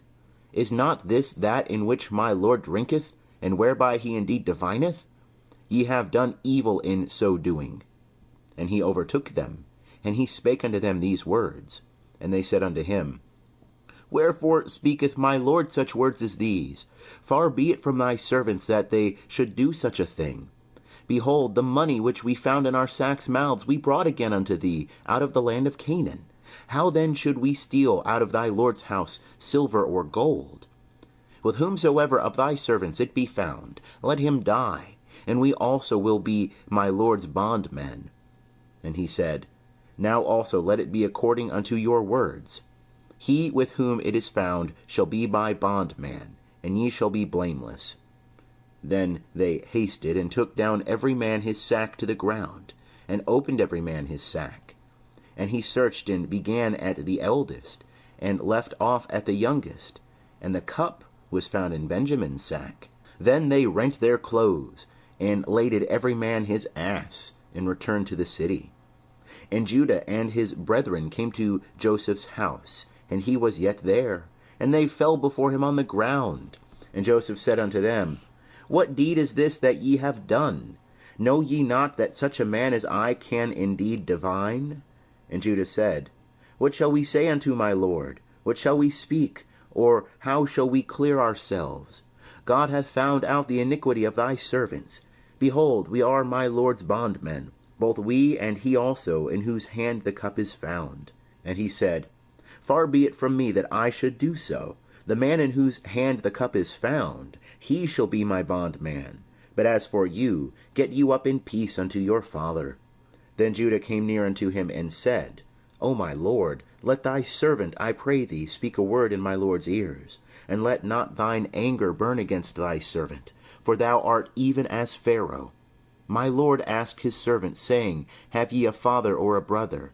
And we said unto my lord, We have a father, an old man, and a child of his old age, a little one, and his brother is dead, and he alone is left of his mother, and his father loveth him. And thou saidst unto thy servants, Bring him down unto me, that I may set mine eyes upon him. And we said unto my lord, The lad cannot leave his father, for if he should leave his father would die. And thou saidst unto thy servants, Except your youngest brother came down with you, ye shall see my face no more. And it came to pass, when we came up unto thy servant, my father, we told him the words of my lord. And our father said, Go again, buy us a little food. And we said, We cannot go down. If our youngest brother be with us, then we will go down. For we may not see the man's face, except our youngest brother be with us. And thy servant my father said unto us, Ye know that my wife bare me 2 sons, and the one went out from me, and I said, Surely he is torn in pieces, and I have not seen him since. And if ye take this one also from me, and harm befall him, ye will bring down my gray hairs with sorrow to Sheol. Now therefore, when I come to thy servant my father, and the lad is not with us, seeing that his life is bound up in the lad's life, it will come to pass, when he seeth that the lad is not with us, that he will die. And thy servants will bring down the gray hairs of thy servant our father with sorrow to Sheol. For thy servant became surety for the lad unto my father, saying, If I bring him not unto thee, then shall I bear the blame to my father forever. Now therefore let thy servant, I pray thee, abide instead of the lad, a bondman to my lord, and let the lad go up with his brethren. For how shall I go up to my father, if the lad be not with me, lest I see the evil that shall come on my father? End of chapter 44. Chapter 45. Then Joseph could not refrain himself before all them that stood by him, and he cried, Cause every man to go out from me. And there stood no man with him, while Joseph made himself known unto his brethren. And he wept aloud, and the Egyptians heard, and the house of Pharaoh heard. And Joseph said unto his brethren, I am Joseph. Doth my father yet live? And his brethren could not answer him, for they were troubled at his presence. And Joseph said unto his brethren, Come near to me, I pray you. And they came near. And he said, I am Joseph your brother, whom ye sold into Egypt. And now be not grieved, nor angry with yourselves that ye sold me hither. For God did send me before you to preserve life. For these 2 years hath the famine been in the land, and there are yet 5 years in which there shall be neither plowing nor harvest. And God sent me before you, to preserve you a remnant in the earth, and to save you alive by a great deliverance. So now it was not you that sent me hither, but God. And he hath made me a father to Pharaoh, and lord of all his house, and ruler over all the land of Egypt. Haste ye, and go up to my father, and say unto him, Thus saith thy son Joseph, God hath made me lord of all Egypt. Come down unto me, tarry not, and thou shalt dwell in the land of Goshen, and thou shalt be near unto me, thou and thy children, and thy children's children, and thy flocks, and thy herds, and all that thou hast. And there will I nourish thee, for there are yet 5 years of famine, lest thou come to poverty, thou and thy household, and all that thou hast. And behold, your eyes see, and the eyes of my brother Benjamin, that it is my mouth that speaketh unto you. And ye shall tell my father of all my glory in Egypt, and of all that ye have seen, and ye shall haste and bring down my father hither. And he fell upon his brother Benjamin's neck and wept. And Benjamin wept upon his neck. And he kissed all his brethren, and wept upon them. And after that his brethren talked with him. And the report thereof was heard in Pharaoh's house, saying, Joseph's brethren are come. And it pleased Pharaoh well, and his servants. And Pharaoh said unto Joseph, Say unto thy brethren, This do ye, lade your beasts, and go, get you unto the land of Canaan, and take your father and your households, and come unto me, and I will give you the good of the land of Egypt, and ye shall eat the fat of the land. Now thou art commanded, this do ye, take you wagons out of the land of Egypt, for your little ones, and for your wives, and bring your father, and come. Also regard not your stuff, for the good of all the land of Egypt is yours. And the sons of Israel did so. And Joseph gave them wagons according to the commandment of Pharaoh, and gave them provision for the way. To all of them he gave each man changes of raiment. But to Benjamin he gave 300 pieces of silver, and 5 changes of raiment. And to his father he sent after this manner 10 asses laden with the good things of Egypt, and 10 she-asses laden with grain and bread and provision for his father by the way. So he sent his brethren away, and they departed. And he said unto them, See that ye fall not out by the way. And they went up out of Egypt, and came into the land of Canaan unto Jacob their father. And they told him, saying, Joseph is yet alive, and he is ruler over all the land of Egypt. And his heart fainted, for he believed them not. And they told him all the words of Joseph which he had said unto them. And when he saw the wagons which Joseph had sent to carry him, the spirit of Jacob their father revived. And Israel said, It is enough. Joseph my son is yet alive. I will go and see him before I die. End of chapter 45.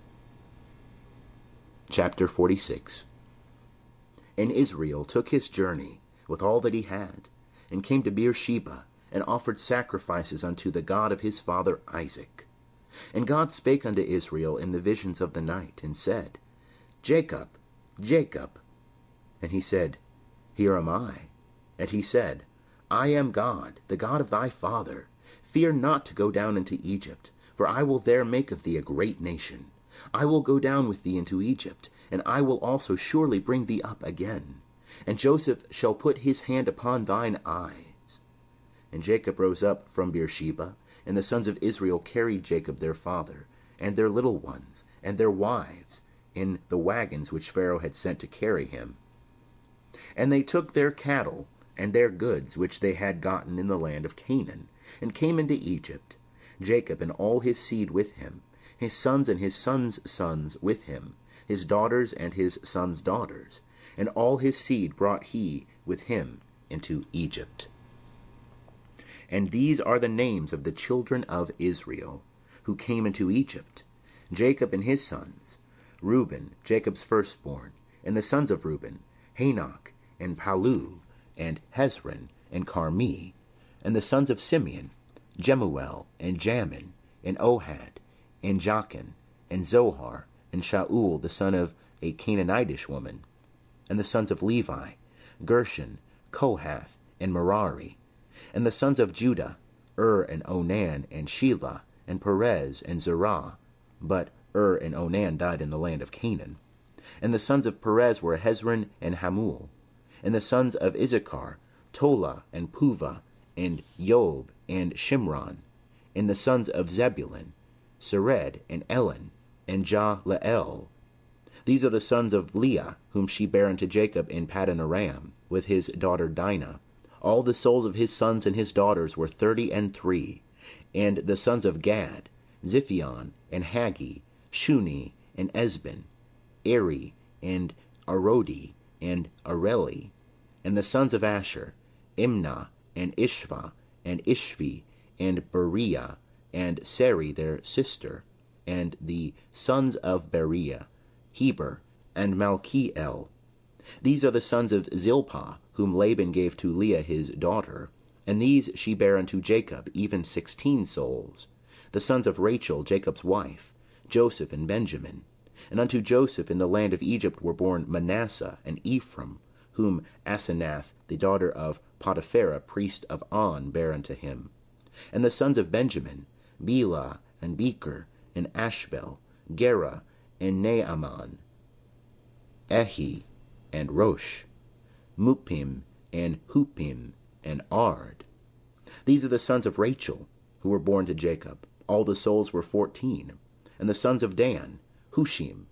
And the sons of Naphtali, Jazael, and Guni, and Jezer, and Shalem. These are the sons of Bilhah, whom Laban gave unto Rachel his daughter. And these she bare unto Jacob. All the souls were 7. All the souls that came with Jacob into Egypt, that came out of his loins, besides Jacob's sons' wives, all the souls were 66. And the sons of Joseph, who were born to him in Egypt, were 2 souls. All the souls of the house of Jacob that came into Egypt were 70. And he sent Judah before him unto Joseph, to show the way before him unto Goshen. And they came into the land of Goshen. And Joseph made ready his chariot, and went up to meet Israel his father, to Goshen. And he presented himself unto him, and fell on his neck, and wept on his neck a good while. And Israel said unto Joseph, Now let me die, since I have seen thy face, that thou art yet alive. And Joseph said unto his brethren, and unto his father's house, I will go up and tell Pharaoh, and will say unto him, My brethren and my father's house, who were in the land of Canaan, are come unto me.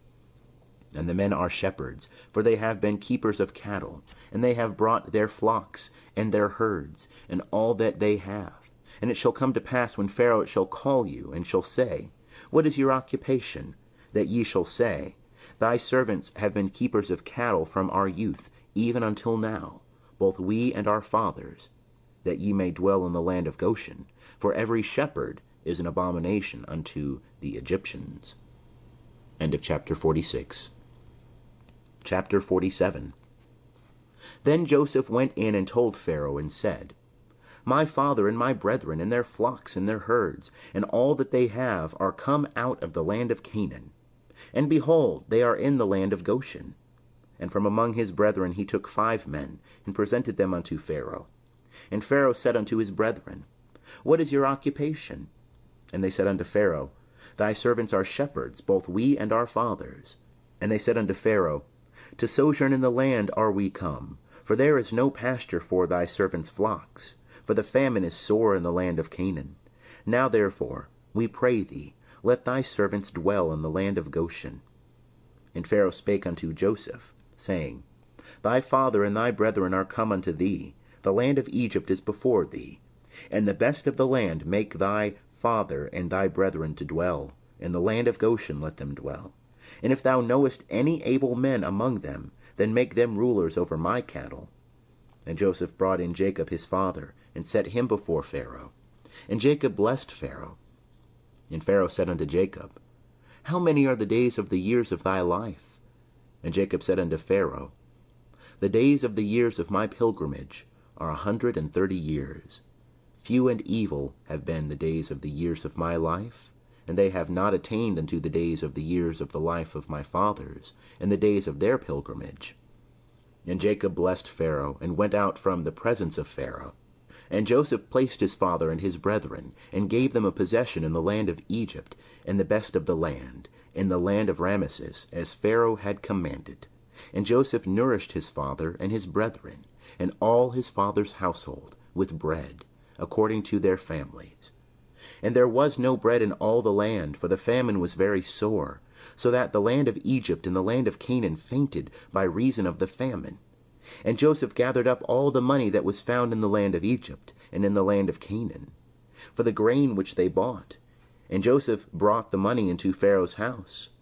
And when the money was all spent in the land of Egypt and in the land of Canaan, all the Egyptians came unto Joseph and said, Give us bread, for why should we die in thy presence? For our money faileth. And Joseph said, Give your cattle, and I will give you for your cattle, if money fail. And they brought their cattle unto Joseph, and Joseph gave them bread in exchange for the horses, and for the flocks, and for the herds, and for the asses. And he fed them with bread in exchange for all their cattle for that year.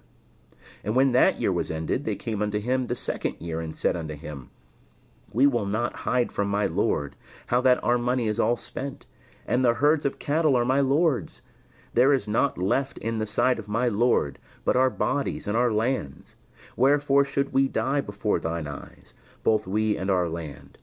Buy us and our land for bread, and we and our land will be servants unto Pharaoh. And give us seed, that we may live and not die, and that the land be not desolate. So Joseph bought all the land of Egypt for Pharaoh, for the Egyptians sold every man his field, because the famine was sore upon them. And the land became Pharaoh's. And as for the people, he removed them to the cities, from one end of the border of Egypt even to the other end thereof. Only the land of the priests bought he not, for the priests had a portion from Pharaoh, and did eat their portion which Pharaoh gave them. Wherefore they sold not their land. Then Joseph said unto the people, Behold, I have bought you this day, and your land for Pharaoh. Lo, here is seed for you, and ye shall sow the land. And it shall come to pass at the ingatherings, that ye shall give a fifth unto Pharaoh, and 4 parts shall be your own, for seed of the field, and for your food, and for them of your households, and for food for your little ones. And they said, Thou hast saved our lives. Let us find favor in the sight of my lord, and we will be Pharaoh's servants. And Joseph made it a statute concerning the land of Egypt unto this day, that Pharaoh should have the fifth. Only the land of the priests alone became not Pharaoh's. And Israel dwelt in the land of Egypt, and the land of Goshen, and they gat them possessions therein, and were fruitful, and multiplied exceedingly. And Jacob lived in the land of Egypt 17 years. So the days of Jacob, the years of his life, were 147 years. And the time drew near that Israel must die. And he called his son Joseph, and said unto him, If now I have found favor in thy sight, put, I pray thee, thy hand under my thigh, and deal kindly and truly with me. Bury me not, I pray thee, in Egypt. But when I sleep with my fathers, thou shalt carry me out of Egypt, and bury me in their burying place. And he said, I will do as thou hast said. And he said, Swear unto me. And he sware unto him. And Israel bowed himself upon the bed's head.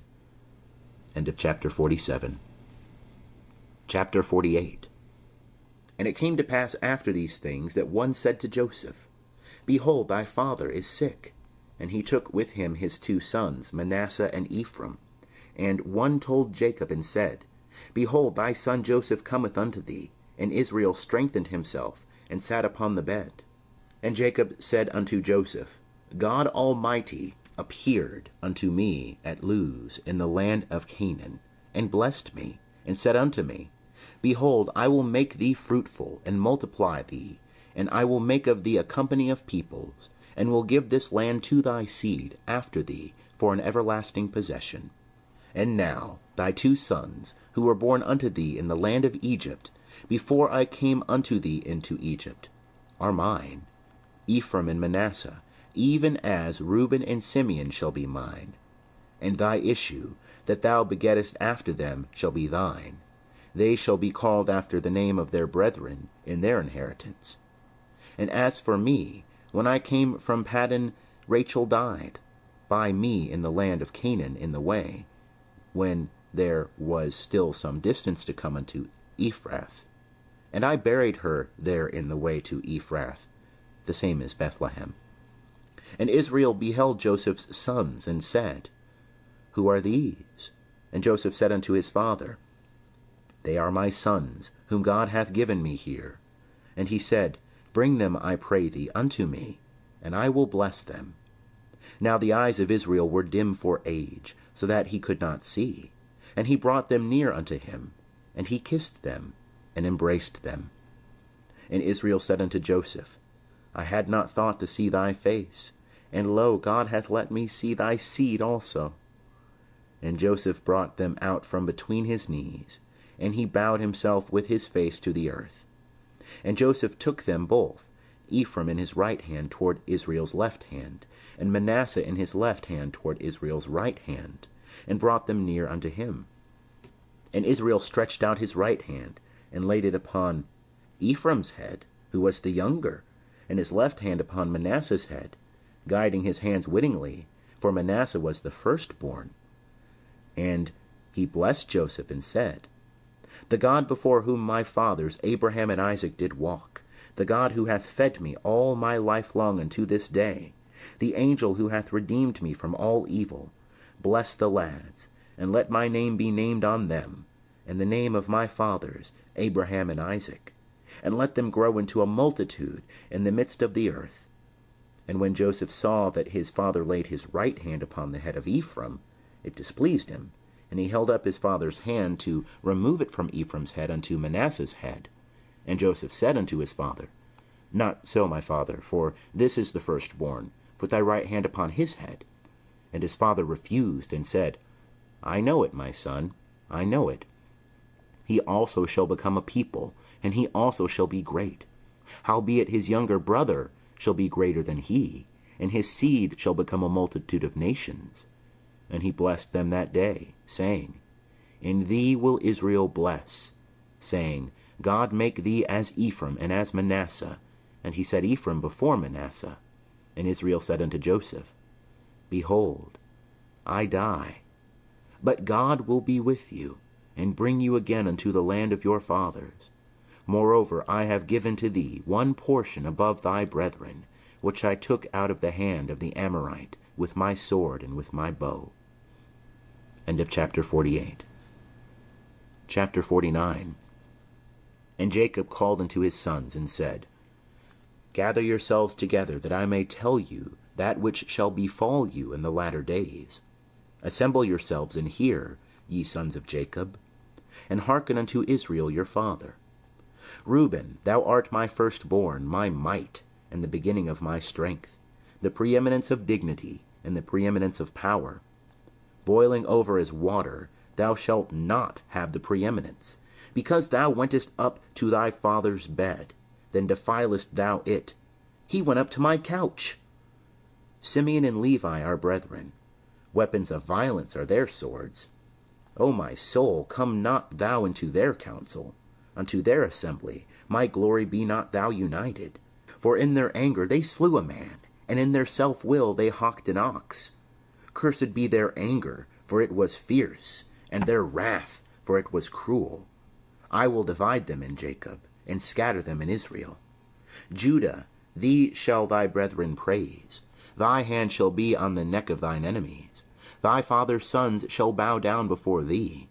Judah is a lion's whelp. From the prey, my son, thou art gone up. He stooped down, he couched as a lion, and as a lioness. Who shall rouse him up? The scepter shall not depart from Judah, nor the ruler's staff from between his feet, until Shiloh come. And unto him shall the obedience of the peoples be, binding his foal unto the vine, and his ass's colt unto the choice vine. He hath washed his garments in wine, and his vesture in the blood of grapes. His eyes shall be red with wine, and his teeth white with milk. Zebulun shall dwell at the haven of the sea, and he shall be for a haven of ships, and his border shall be upon Sidon. Issachar is a strong ass, couching down between the sheepfolds.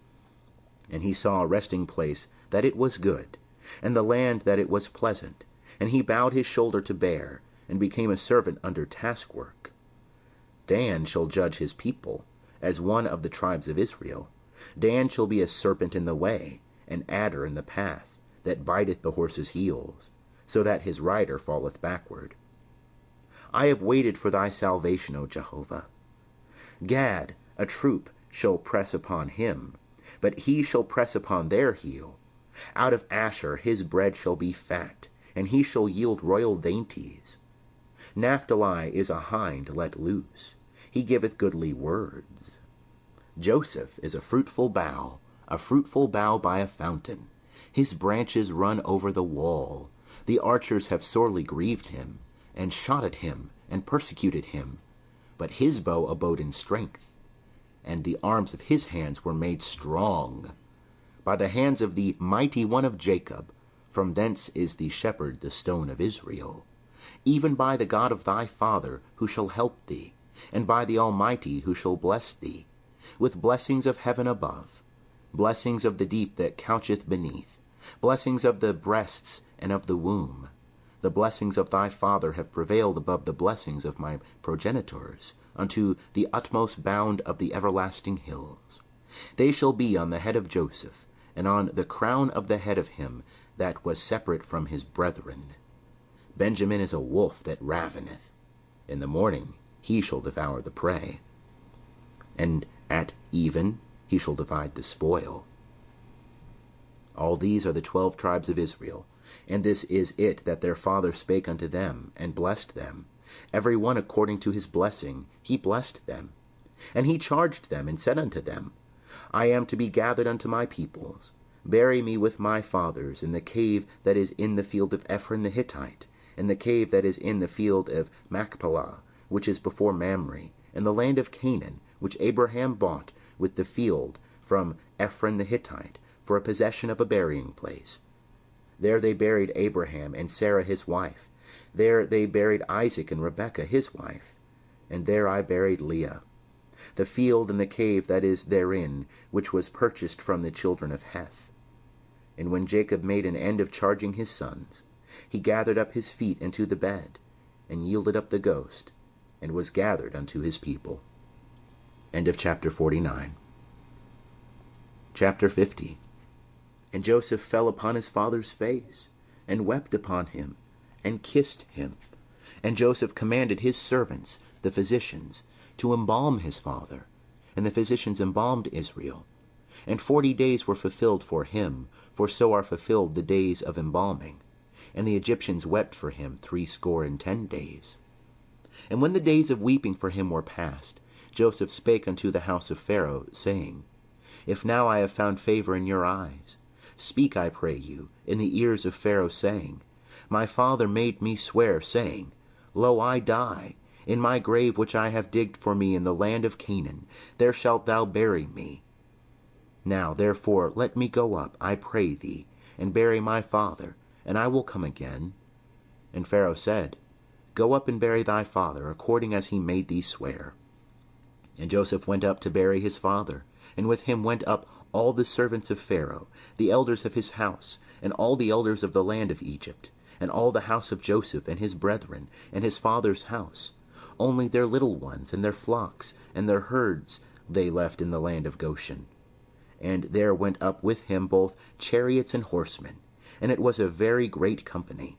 And they came to the threshing floor of Atad, which is beyond the Jordan, and there they lamented with a very great and sore lamentation. And he made a mourning for his father 7 days. And when the inhabitants of the land, the Canaanites, saw the mourning in the floor of Atad, they said, This is a grievous mourning to the Egyptians, wherefore the name of it was called Abel Mizraim, which is beyond the Jordan. And his sons did unto him according as he commanded them. For his sons carried him into the land of Canaan, and buried him in the cave of the field of Machpelah, which Abraham bought with the field, for a possession of a burying place of Ephron the Hittite, before Mamre. And Joseph returned into Egypt, he and his brethren, and all that went up with him to bury his father, after he had buried his father. And when Joseph's brethren saw that their father was dead, they said, It may be that Joseph will hate us, and will fully requite us all the evil which we did unto him. And they sent a message unto Joseph, saying, Thy father did command before he died, saying, So shall ye say unto Joseph, Forgive, I pray thee now, the transgression of thy brethren, and their sin, for that they did unto thee evil. And now we pray thee, forgive the transgression of the servants of the God of thy father. And Joseph wept when they spake unto him. And his brethren also went and fell down before his face, and they said, Behold, we are thy servants. And Joseph said unto them, Fear not, for am I in the place of God? And as for you, ye meant evil against me, but God meant it for good, to bring to pass as it is this day, to save much people alive. Now therefore fear ye not, I will nourish you and your little ones. And he comforted them, and spake kindly unto them.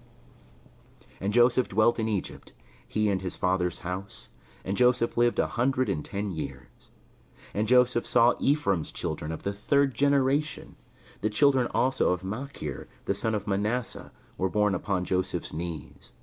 And Joseph said unto his brethren, I die, but God will surely visit you, and bring you up out of this land, unto the land which he sware to Abraham, to Isaac, and to Jacob. And Joseph took an oath of the children of Israel, saying, God will surely visit you, and ye shall carry up my bones from hence. So Joseph died, being 110 years old, and they embalmed him, and he was put in a coffin in Egypt. End of chapter 50. And also the end of Genesis, American Standard Version.